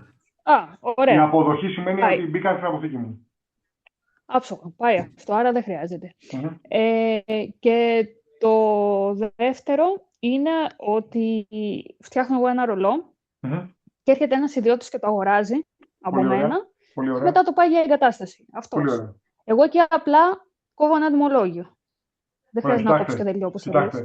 Απόδειξη λιανικής πώλησης, παύλα δελτίο αποστολής. Απόδειξη λιανικής πώλησης, παύλα δελτίο αποστολής ή απόδειξη λιανικής πώλησης και ξεχωριστό δελτίο αποστολής. Ακριβώς. Γιατί αλλιώς δεν βγαίνουν τα πράγματα από την αποθήκη σας. άρα πρέπει να κόψω. Δηλαδή θα σκέφτεστε και τις δύο. Πρώτον, ό,τι βγαίνει πρέπει να το βγάλω από την αποθήκη μου, ό,τι μπαίνει πρέπει να το βάλω στην αποθήκη μου. Εάν έρχεται με δελτίο από άλλον και κάνω αποδοχή, αυτόματα θα μπει στην αποθήκη μου. Αν έρχεται από τον ιδιώτη και το φέρει ο ιδιώτης πίσω, δελτίο ποσοτικής παραλαβής για να μπορέσω να το ξαναβάλω στην αποθήκη μου. Κατάλαβα. Αν το στέλνω είτε σε ιδιώτη είτε σε επιχείρηση, θα κάνω δελτίο αποστολής. Η διαφορά ποια είναι? Στο δελτίο αποστολής της επιχείρησης πρέπει τελικά να κάνει αποδοχή και η επιχείρηση, ενώ στο δελτίο αποστολής προς τον ιδιώτη, αν εγώ δηλώσω ότι του τα παρέδωσα, έκλεισα. Είμαστε εντάξει. Γιατί ο ιδιώτης δεν έχει my data να πάει να δηλώσει ότι παρέλαβε. Ωραία, άρα εγώ κάνω ένα δελτίο αποστολής μέχρι την πόρτα μου, ας πούμε. Ένα δελτίο αποστολής. Όχι, μέχρι τον. Ωραία. Αν ο ιδιώτης τα πήρε και έφυγε. Ναι, γιατί ήρθε ο ιδιώτης, ήρθε σε μένα, τα πήρε και έφυγε. Προσέξτε τι υπάρχει εδώ. Μπορώ να δηλώσω ότι πάνε προς την τάδε διεύθυνση του ιδιώτη, ακόμα και άνευ μεταφορικού μέσου. Έχουν προβλέψει δηλαδή να δηλώσω ότι αυτά πηγαίνουν προς τα εκεί, αλλά δεν έχω να δηλώσω μεταφορικό μέσο. Άνευ. Ακόμα και αυτό. Θα πρέπει όπως θα γίνει η έναρξη να κοπεί η απόδειξη λιανικής και να τη σκανάρουμε εμείς οι ίδιοι ότι ξεκίνησε, έφυγε. Ότι ξεκίνησε η μεταφορά, ότι φεύγει από εμάς ακριβώς. Και έτσι. Μετά να δηλώσουμε και την παράδοση. Μπορούμε να δηλώσουμε και την παράδοση. Ειδικά στον ιδιώτη θα κλείσει το δελτίο. Άρα θα το ανοίξω και θα το κλείσω εγώ δηλαδή. Ουσιαστικά ναι. Δηλαδή το ξεκινάτε εσείς ή αν θέλετε δηλώνετε εσείς ότι ξεκινάει η μεταφορά. Δεν είναι ανάγκη να δηλώσετε τον εαυτό σας. Μπορείτε να δηλώσετε ότι ο ιδιώτης παρεπιπτόντως σαν αφημί δηλώνεται με 9 μηδενικά. Μπορώ να δηλώσω λοιπόν ότι ο ιδιώτης ξεκίνησε να πήρε τα πράγματα και πάει και να δηλώσω και ότι ο ιδιώτης τα παρέλαβε, αποδέχτηκε. Επειδή είναι ιδιώτης, δεν μπορεί να το δηλώσει ο ίδιος. Άρα σκανάρει 2 φορές. Ας πούμε ναι, θα το δούμε και στην πράξη. Νομίζω ότι έχει ζητήσει κι άλλος ο Άρης. Ωραία, απαντάω στην ερώτηση του Άρη, γιατί ήταν πολύ σύντομη, τη μεταφέρω. Τι γίνεται με τις εισαγωγές? Πολύ καλή ερώτηση.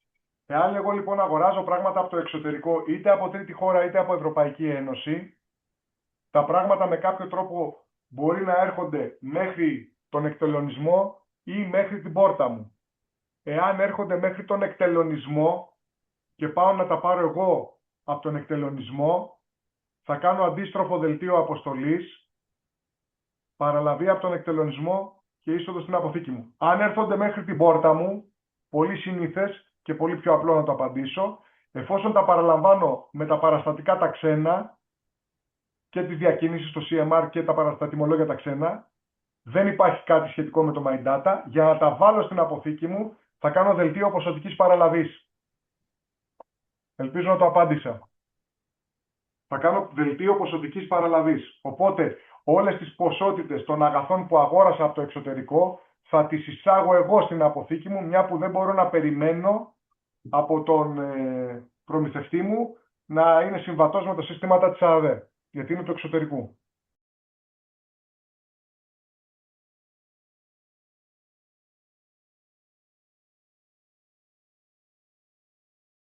Σας ευχαριστούμε που παρακολουθήσατε.